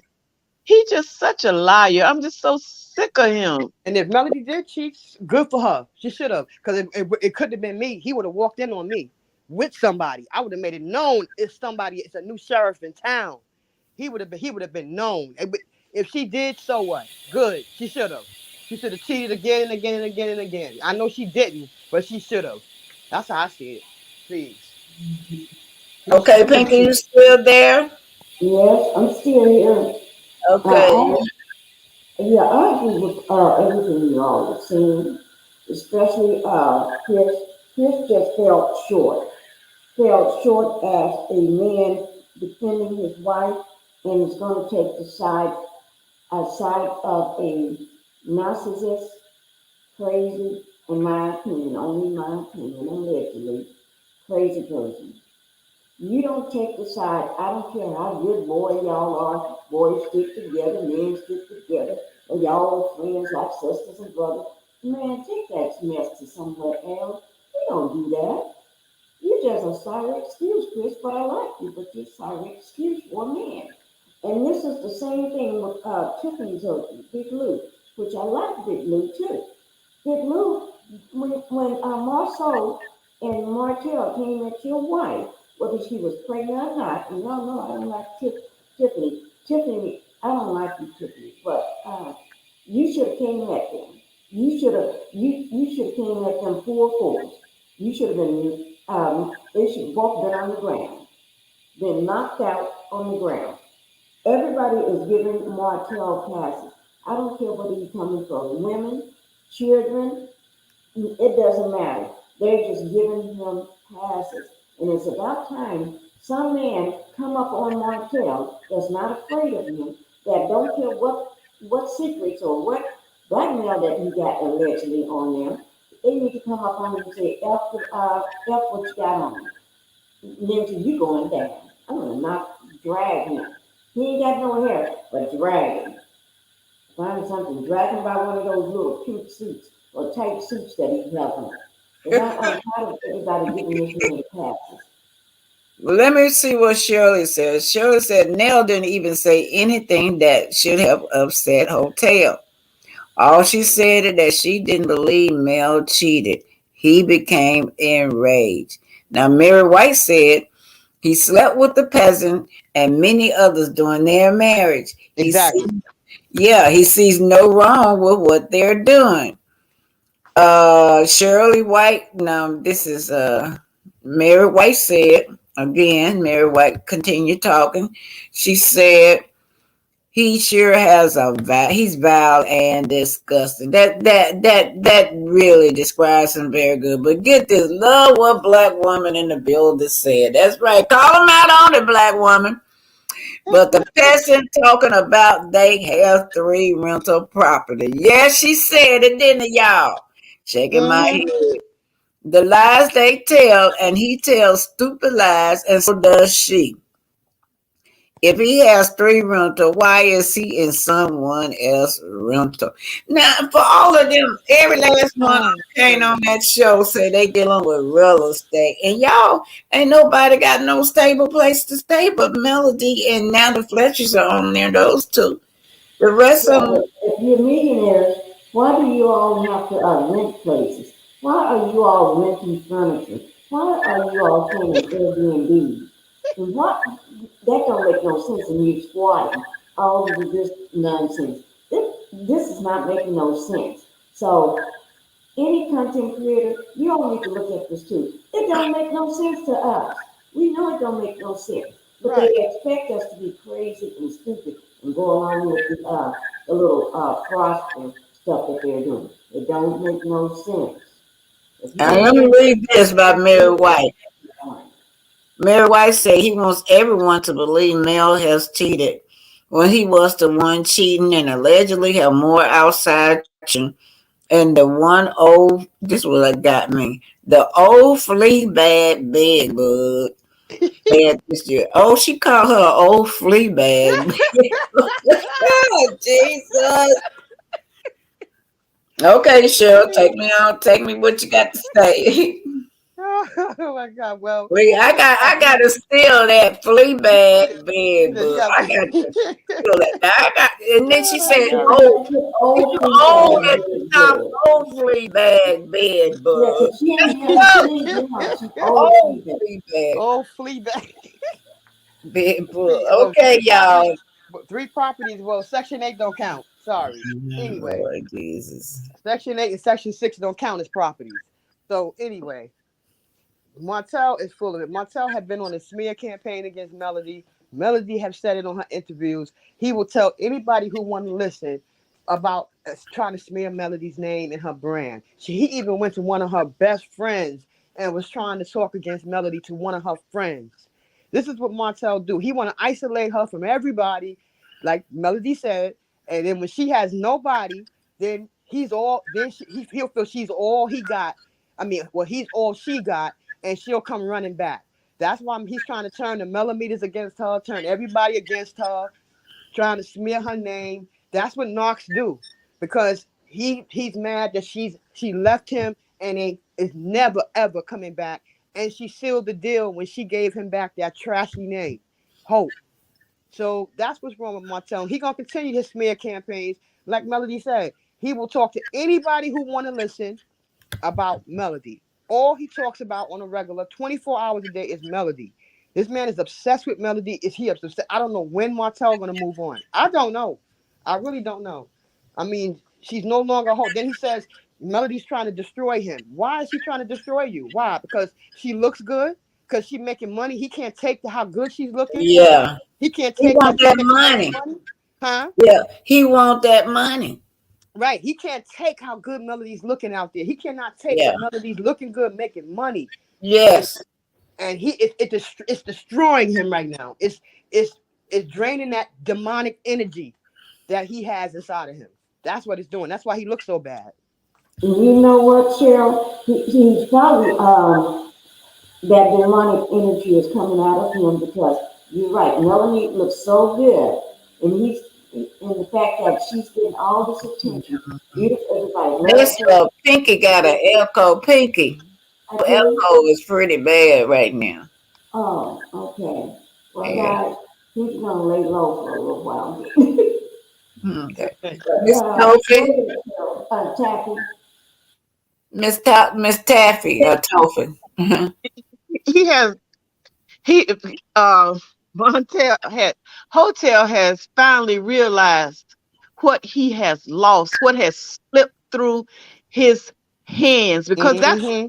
his fist wasn't balled up. He wasn't reaching and grabbing. His hands were open wide, and he realizes now he has let the co-owner of the Nubian network, a network, slipped through his hands. A Wow. woman on Seventh Avenue, a beauty company, slipped through his hands. A woman that walks down that's modeling in Paris, that's modeling in New York, that has a line of clothing, that has her children, the children that he had with her, have they have their own line of hair care products and things. He let all of this slip through his hands for, as Mary White said, a flea bag, a old quote, Ooh, that's flea bag. That's all you got.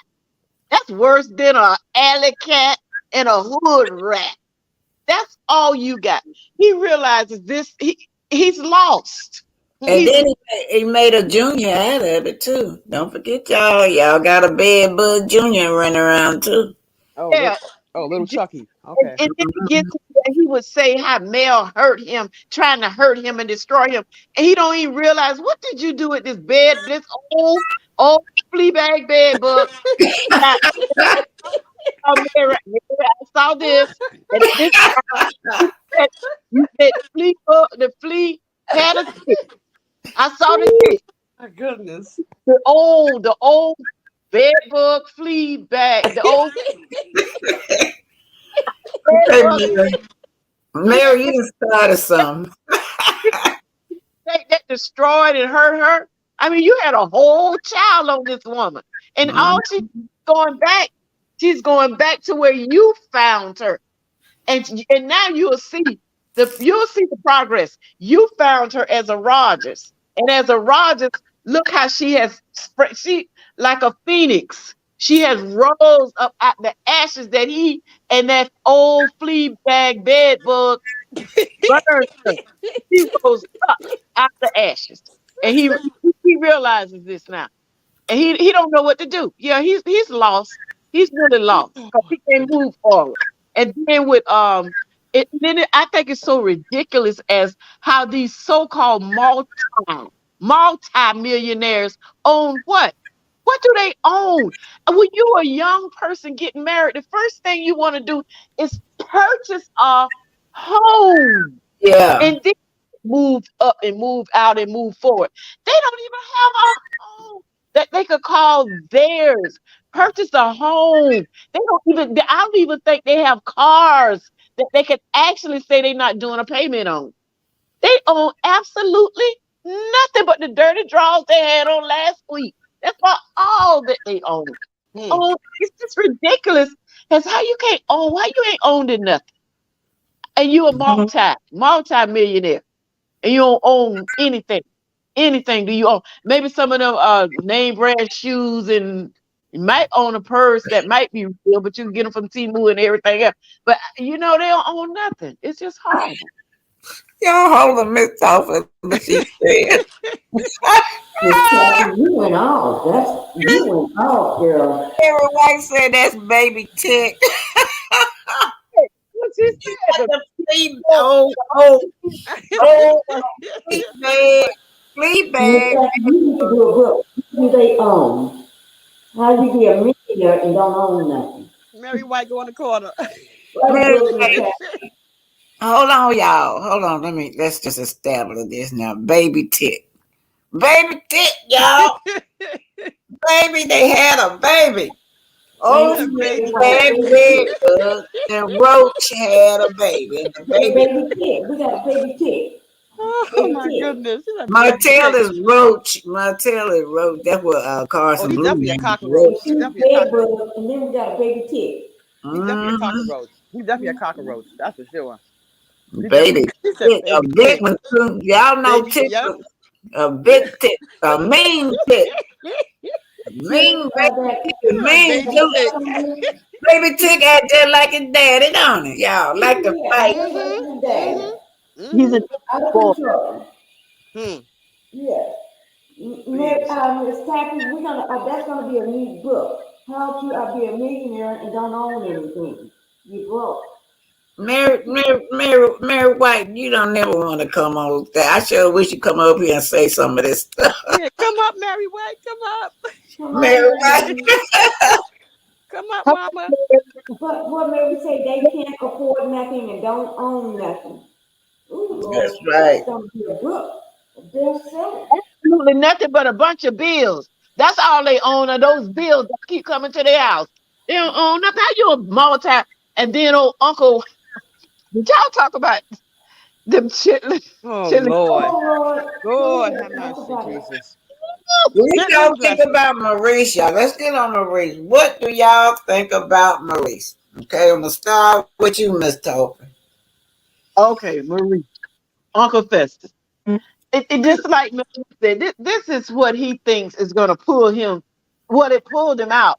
We know if he. Well, we don't even know if they. Anyway, like you said, he was just a sex fiend. He used to fat, overweight dude that never really had a girlfriend. But walking around out there street hustling, lost some weight, then found the girlfriend, got a wife, decided to cheat on her, and then got to ride the couch until he get a place and found this older chick that really like a yellow man and wanted him and got him. But whatever happened to that little boy, they don't talk about him no more, which is good. You don't need to. They really don't. What's But his monster? the monster, don't talk about him anymore. I think he must have went back to his mom's house or something. But it's like all of a sudden it's about him and that little Peter Squealer want to get wet. And it's just so pathetic. That's all he ever talked about is that he don't have enough. He's not getting enough. He want more. He want more. And now all of a sudden he wants to talk about his his degrees. And now that he's supposed to be a practicing lawyer, when I think he probably what's the ones that take that little test and all they do is help with the law. He ain't really just helping with the law. I think that's Yeah, probably what. yeah, that's what they say. Somebody read it off his, but when Yeah. I did read it, my understanding is that he's not going to be able to practice in no other state but the state of Alabama. He can't Yeah. go. He Mm-hmm. put behind his name. He's an attorney with the number not behind his name. He can go get files. He's allowed to go into the law building and get files and get all that stuff from the county and all the things he need. He can go get all that and present it. But I never heard what type of lawyer is he? Is he a criminal lawyer? Is he a sports lawyer? I have no idea. What lawyer is he? He said he's a credit one repair lawyer. I don't even think you need a lawyer to repair Yeah, your. you don't have to have a Exactly. law degree to be To do? helping somebody with that. No. Yeah. Well, that's all I got for him. I'm sick of him. I'm sick of all of them, really. Yeah. I think somebody that works in customer service can help people with stuff like that, credit repair. Talk to them, I'm not in customer service or nothing, but I think they can do that too. Hold it, hold it. Might be able to Hey, do. hey, you gotta have fix your mic. It sounds so bad, babe. You got an echo and a lot of stuff static coming out of you from you. Hello, Pinky? I'm here.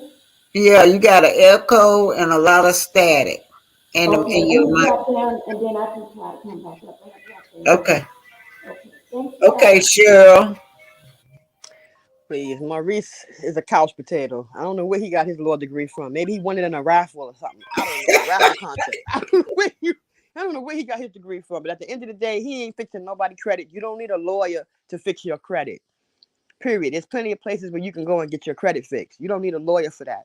And I've never seen him win a case, lose a case. I've never seen him in a courtroom at all. Or credit.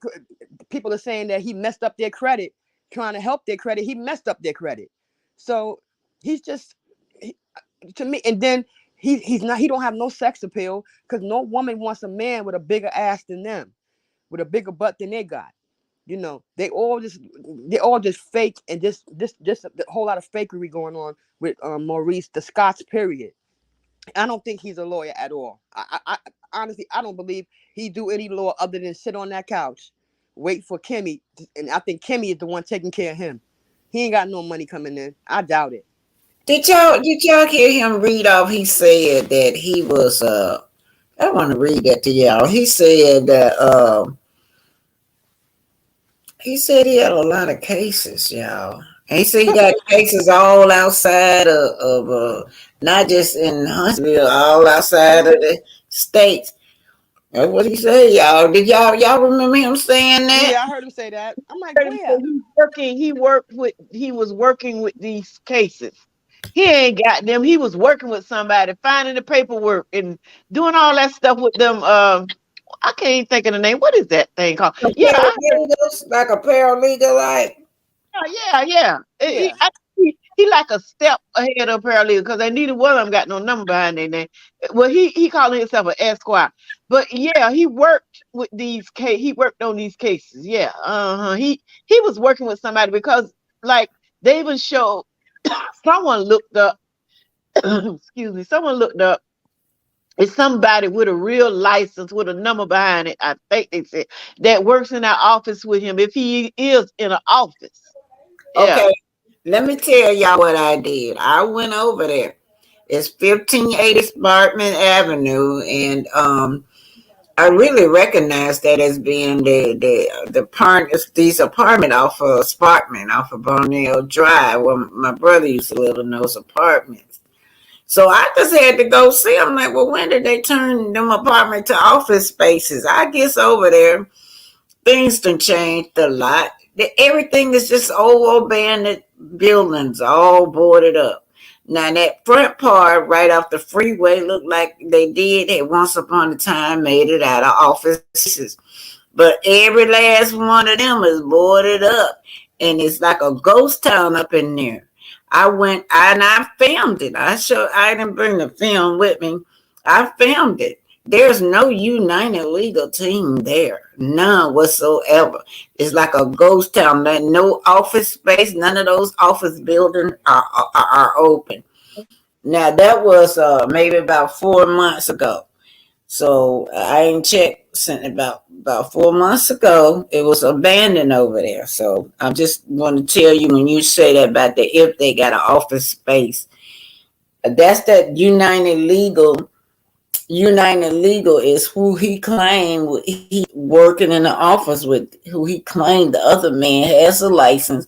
The other man do have that number behind it. But wherever their office is at, it's not on that spot that he listed on the internet. And you know that, Maurice. You know that. You know I live right here. So when y'all tell me something, you put them addresses up there, you know I'm coming to see if it's real.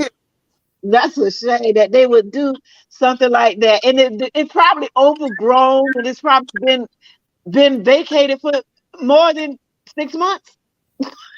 It's a whole complex that there's just like abandoned, like a ghost town up in there. Now, before I say anything else, Mary White, you got to come up here. Let me read this, y'all. Y'all, Mary White. Mary White. Some people just shy about coming up, but I guess she's shy about coming up. Let me read this to y'all. Y'all probably can't see that, but I'm gonna read it to y'all. All right. So I this got is this TV, y'all so got it. yeah, Okay. I can see it on my Okay. television. Okay. Maurice say it's unfortunate that I have to make this post. It sure is. But we tired of looking at you. But it's necessary content creator have a responsibility to make sure that they don't run afoul of the law when they post about people. Now, what do he think about Kiki? Y'all see what y'all been posting about Kiki? Calling her Yeah. a criminal, a drug addict? Oh, Mm-hmm. Lord. There's a line. There's a line where free speech stops and defamation starts. And a good blogger knows the difference. Well, maybe that's why he went to Carlos for advice, because Carlos is a blogger. Can you imagine that? This Yeah. lawyer here gonna go to a lawyer for advice instead Right. of getting other legal. And then he shouldn't need legal advice from no blogger who is Right, called. since he a lawyer. Wow. You know Yeah. what? Huh. They should also know how to use a buzzword like allegedly and in my opinion. Well, I don't have to use allegedly when you sitting up there talking about you protecting your reputation and you on TV talking about you a sex fiend. That come out your mouth, and I'm not using allegedly behind it because you said that you gotta have it. I just gotta have it. My wife could just turn over and suffer, even if she got one foot in the grave. She just gotta turn over and let me have it. Mm. Allegedly, y'all know that. The allegedly, and in my opinion, word as well, because it can create unnecessary confusion and danger for the subject. You don't have to like me, but it's I can't see what that word say. You Oh, don't have to, but it's a wise to run a foul. What is a foul? A foul of the law while doing so. Corrected or a fool, and their money will soon part. Maurice Jefferson Scott, and then he got all these hashtags, y'all. Then one thing he said, hashtag V-Volage, hashtag content creator, hashtag retraction. Yeah. When y'all gonna retract that stuff y'all said about Kiki? She proved that Exactly. that her urine was clean. Wow, y'all need to retract that because y'all are saying that this girl is on drugs. All well, right, I, you guys. you That know what? I believe he did this for attention and to start things. But if you think back and remember he came up with this. I'm gonna award the bloggers. I'm Yeah. gonna give the bloggers the best award and all that old crap. Remember that? yeah.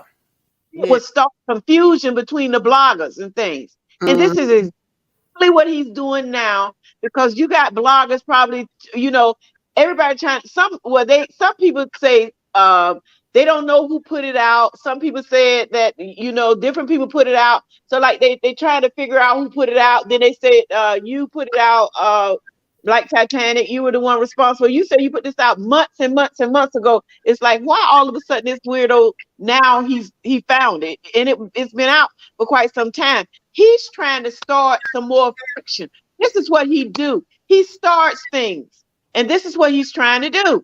Cause he's not relevant, y'all. And Nope. then y'all remember all of them say that. That's what got Tisha records exposed. Cause one that said it was a lie. Tisha didn't have no record. people start digging, and you find a whole lot of stuff Tisha had did. Yep, they need to sit quiet because all this stuff can be checked out, just like that address. I mean, he lying because on one of those pages, I saw the address and stuff, and now you go over there and you can take snapshots, you can take pictures of it. I mean, you touching it, you seeing it physically that this is the address, and this is what's on this address as of 2023, as of 11. Well, in a couple of more days, as of 12/23, this is what's uh on the lot right here. And then he put it on the page as if something big. I'm doing all of this and all of that. No, y'all need to take a seat and just tell some of your story because it's a reality TV. Because if you don't tell the story, they're gonna dig and find out what's going on. And Mm-hmm. he's suing for stuff that's public knowledge. Yeah, He's and suing it's for this public knowledge. So and all the stuff that he did. See, because I guess he was out there being a street pharmacist. He probably never got caught doing that. So he ain't got time he never got time for that, maybe. But if he did do something and he got time for it, it's public knowledge.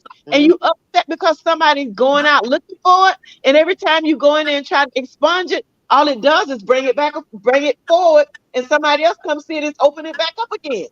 It's just ridiculous. Let it go. Do what you're supposed to Am I do. still with an echo? Oh, go on. So what you say, Pinky?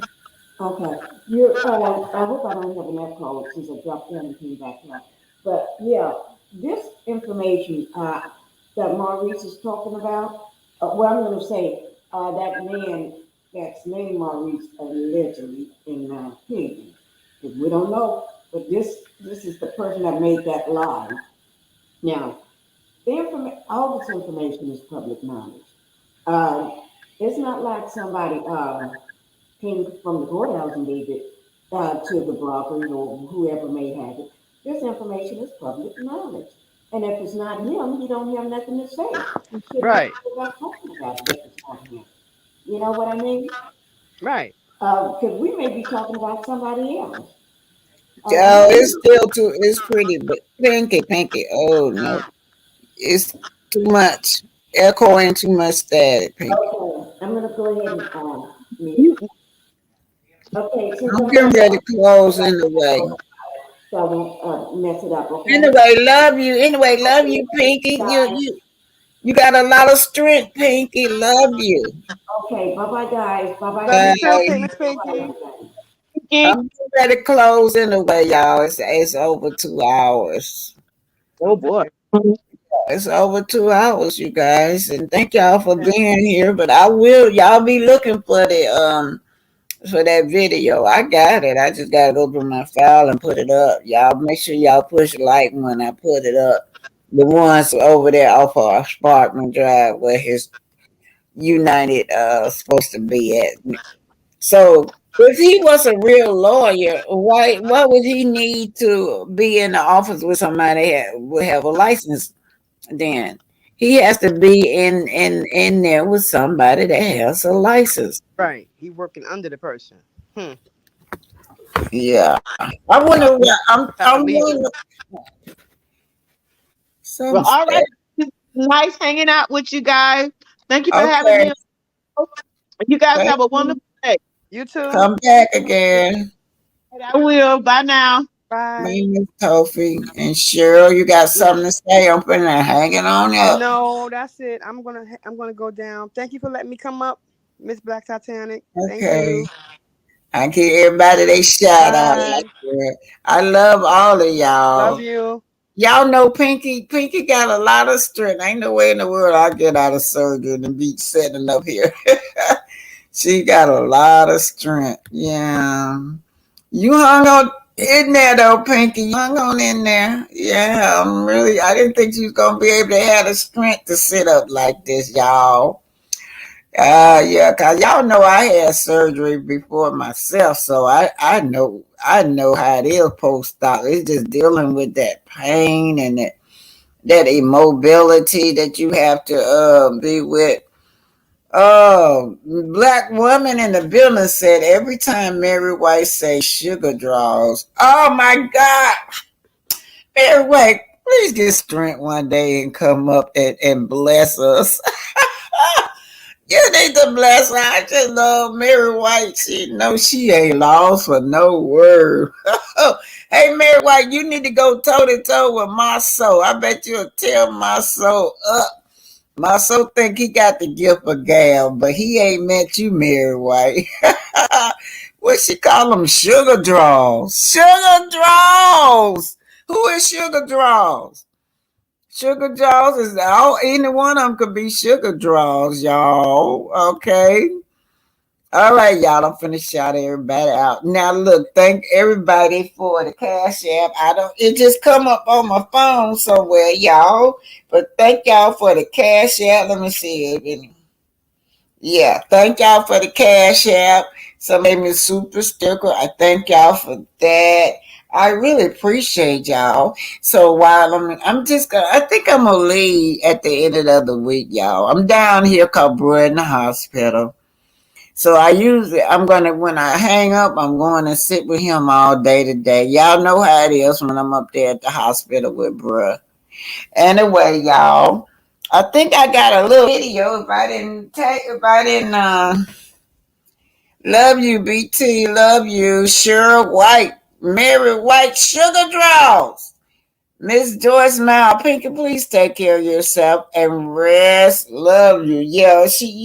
Pinky so used to being, she a very active lady, so I know how it is. She can't stand sitting still like that because she's very active. Y'all know, I can't get over Kimmy picking a man like this around her son. You know, we have to be careful who we bring around our children. So she just met this man on the internet, right? She met him on the internet, as she say, and she just had to have him. Y'all remember she said that? I had to have him, so I bought this allegedly now. She had to have him, and so she invited him over to cut her son's hair. She could have been inviting a mass murder. She could have been inviting a mass murder. Oh, y'all, let me show y'all this. Y'all remember when Miss Fletcher said that Mr. and Mr. Fletcher said that they came from Hummel's beginning. Well, I went over there to the project where they were raised up at. I'm finna show this to y'all. One of them said they came from Benford Garden. The other one said that they come from Butler Terrace. Now in Benford Garden, Benford Garden don't look like that anymore. They put new projects up there. But the story behind Benford Garden that it used to be a slave plantation. Then they built after that they built a army barrack on top of it, but it's still built over the slave graves. And then they turned it to the project. They always, and from that area on down to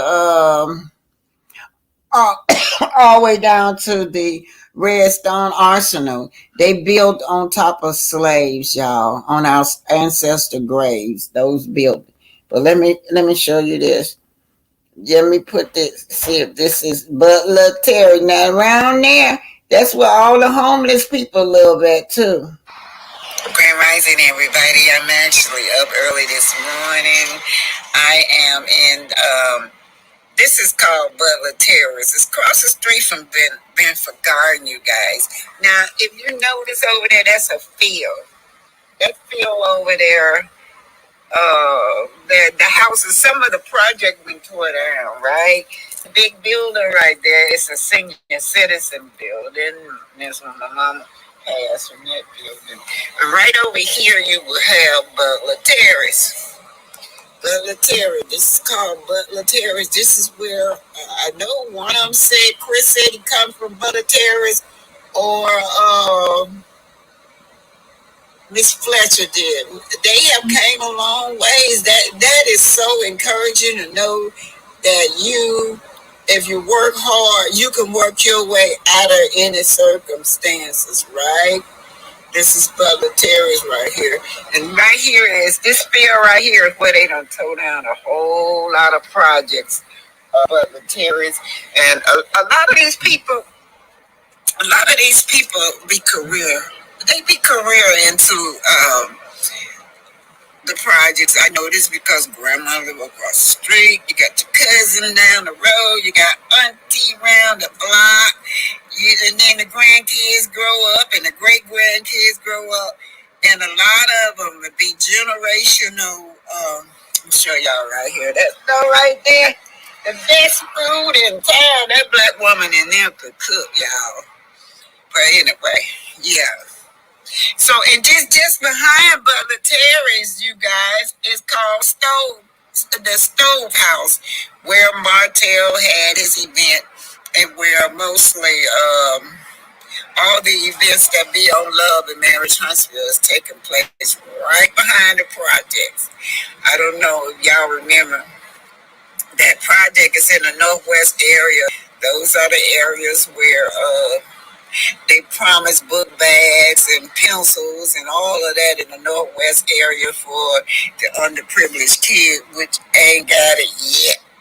They haven't.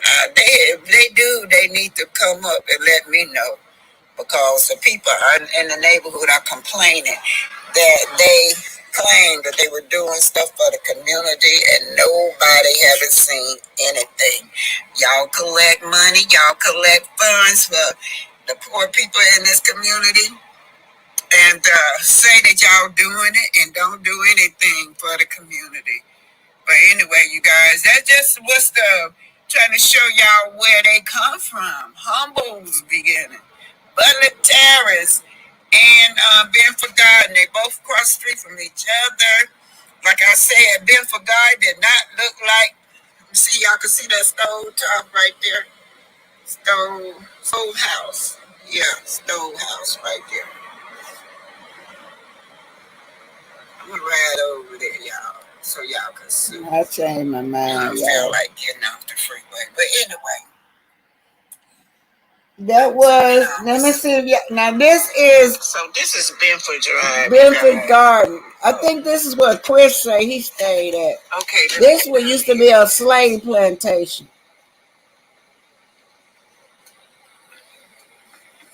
All right, sorry. All right, y'all. Okay. This is actually, on this side it would be Butler Terrace. This is Benford. See right here, Benford. That's where Chris lived. And right here you have your homeless laying right there sleeping. I'm going down, trying to show y'all something. This is, you can see, this is where Chris knew. This is Benford Garden. I don't know, back in the day when, Chris would have been growing up in here, they looked at different. This is still Benford Garden though, you guys. If y'all want to see where Chris comes from. Now, Benford Garden used to be an old slave plantation. To have y'all know anything about Benford Garden, right? This is where I found my brother at over here, right here in Benford Garden. Y'all remember when I found my brother in a coma? This is where he lived at. This is Benford Garden. Now see, all of this is new. This was not out here when Chris stayed out here. Chris, one of them was from Benford Garden, and across the street would be Butler Terrace. Now they say they used to. Okay. This is Benford Garden. Now all of these apartments out here is new. They were not here, like I said. First of all, there used to be a plantation. Then the army bought it, and it used to be an army barrack out here, right? So,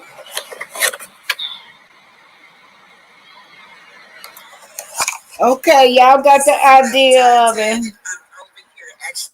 Y'all got the idea. That was Chris and Nell. They both stayed in those projects, right, across the street from each other.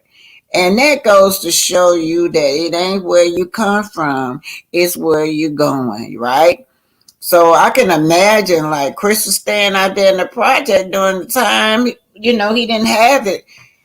That you kind of give you an idea of when Chris had the first girl, he didn't have it like that, right? It was later on in life that he became successful. So she's gonna grow up. I guess that lifestyle that Chris had with with her mother, what's her name, Alexa's mother, would have been different. They would have been. He was not wealthy, and I told somebody, I'm glad I had to have a talk with my daughter. When I saw Alexis at that dinner table, you guys, it never occurred to me to ask my daughter, because I'm divorced. How does she feel with her dad and his new family? He has a set of twins. And then the lady that he married to, she came in with 3 kids. Yeah. So by the time he got her, his business was booming and he was wealthy. So my daughter was coming from me as a single mother. That household was a different standard. I was making some nice money as a nurse, but it couldn't be compared to the wealth that her dad had, right, y'all? So when she 38 years old, and me watching that, it just triggered. Why hadn't I never asked my daughter how she feel, with her dad and his new family? So that's why it's so important to bring on some of these reality, like the Fletchers. I bet every one of us can find something we can identify with the Fletchers. They're not coming on there trying to pretend like they all perfect. I know I've had a grandson that went to jail before. Yeah, just a little bit of little stupid stuff. He in jail, just stupid stuff. So we all can identify with something. And so I'm glad I had that talk with my daughter. That's the one just had the baby, y'all. She 38 years old. I'm just not asking her that as a grown woman, about how she felt being around her dad and his new family. And she said the same thing similar to Alexis, but she not minus the disrespect. She would never disrespect her father and his household or me. So she sat down and told me she really felt.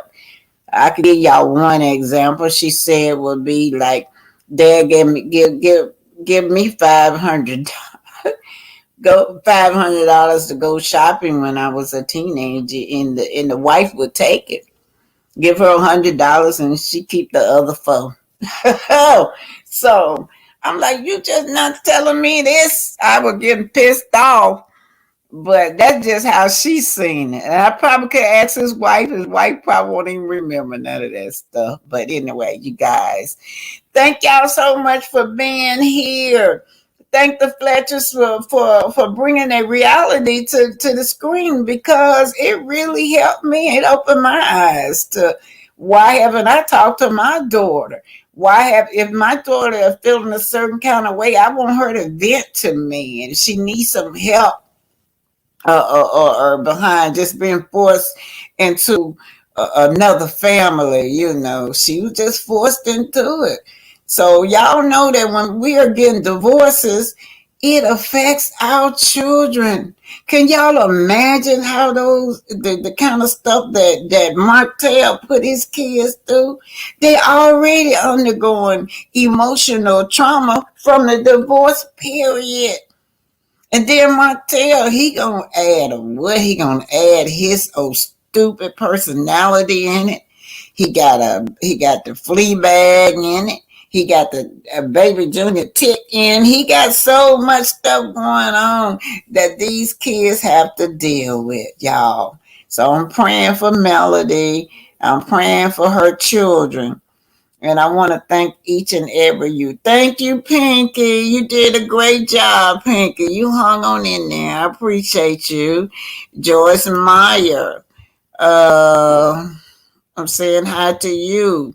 Immune Potentials, I'm saying hi to you.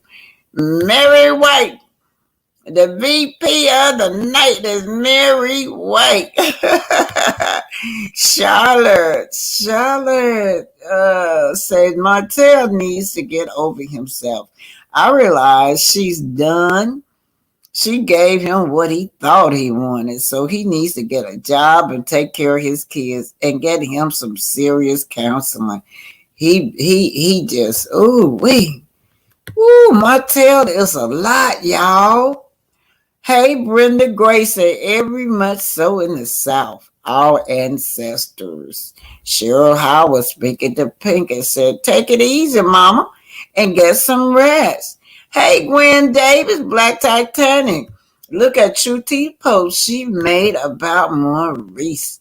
She's mad. Okay, I think I saw one earlier, but I'll check it out again. Okay, thank you, Cheryl. She's saying, I love you, BT, and thank you for letting me come on your platform. Love you more. We have a Brenda Gray. If anybody see our leader, tell I said hi, y'all.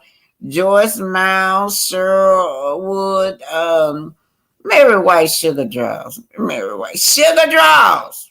Linda Gavin. Oh, yeah, what about the other girl? I haven't seen her in a while. Greta. I ain't seen Greta in a while. Nosy Rosa Graham, Miss Hickman, yeah. Cheryl Howard, Linda Gamma. I think that's it. I got all y'all. I don't want to leave nobody out. Oh, unapologetic Angela. 10 toes down with you, Miss BT. Thank you, babe. Y'all, I am just so happy to know every one of you. Aries Love said, good afternoon. Put you up there, Aries Love. Good afternoon, Miss BT.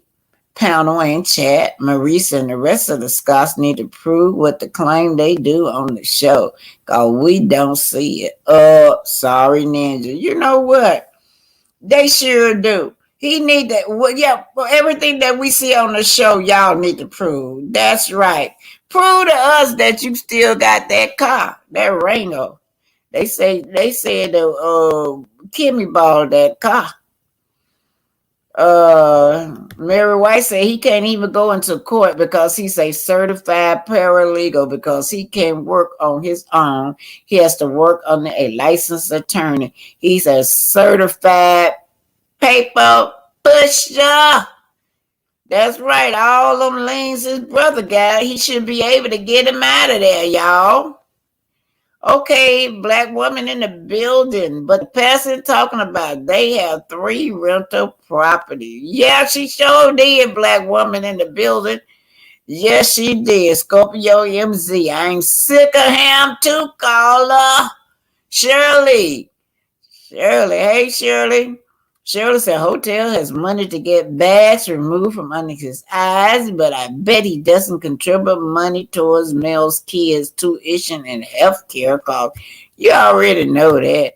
Sorry, tell all these men on love and marriage Huntsville talking about they the man.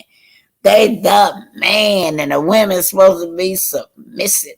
If you the man, then you need to be bringing in the bread and butter. Go out here and pay the rent, pay the mortgage, pay the tuition. Yeah, do what men supposed to do. Shit, they don't even take out garbage, y'all. They don't even take out garbage. Anyway, bye, y'all. I'm finna go. I gotta get ready to go see bro. What time is it? 12:43, almost 1. Okay, I want to be up there about 2 o'clock. I'm going to take my shower and go sit with bro, y'all. All right, and then if I'm here, y'all hear about any court cases or anything, y'all let me know while I'm here, y'all. I run on down there to the courtroom and sit. Oh, yeah, that reminds me, y'all go look at Trinity. They got some upcoming court date, the Scots, with that blasting coming, Mahagan. I'm not saying it right. Mahagan. They based out of Woodstock, Georgia, y'all. Out of Georgia. Yeah, that's what they based out. Over there trying to drill all them rocks. That was hard work, y'all. Marceau refused to pay that man. I'm finna go back over there to Trinity and watch it again. Y'all go over there and watch that. That was good when Trinity broke that down. Good day, you guys. This is good afternoon. Y'all enjoy y'all the rest of the day, you guys. And remember, I'm in Huntsville, Alabama. Y'all need me to look up some while I'm here. You need to let me know before I leave. Bye, y'all. Bye. Well, later. Later.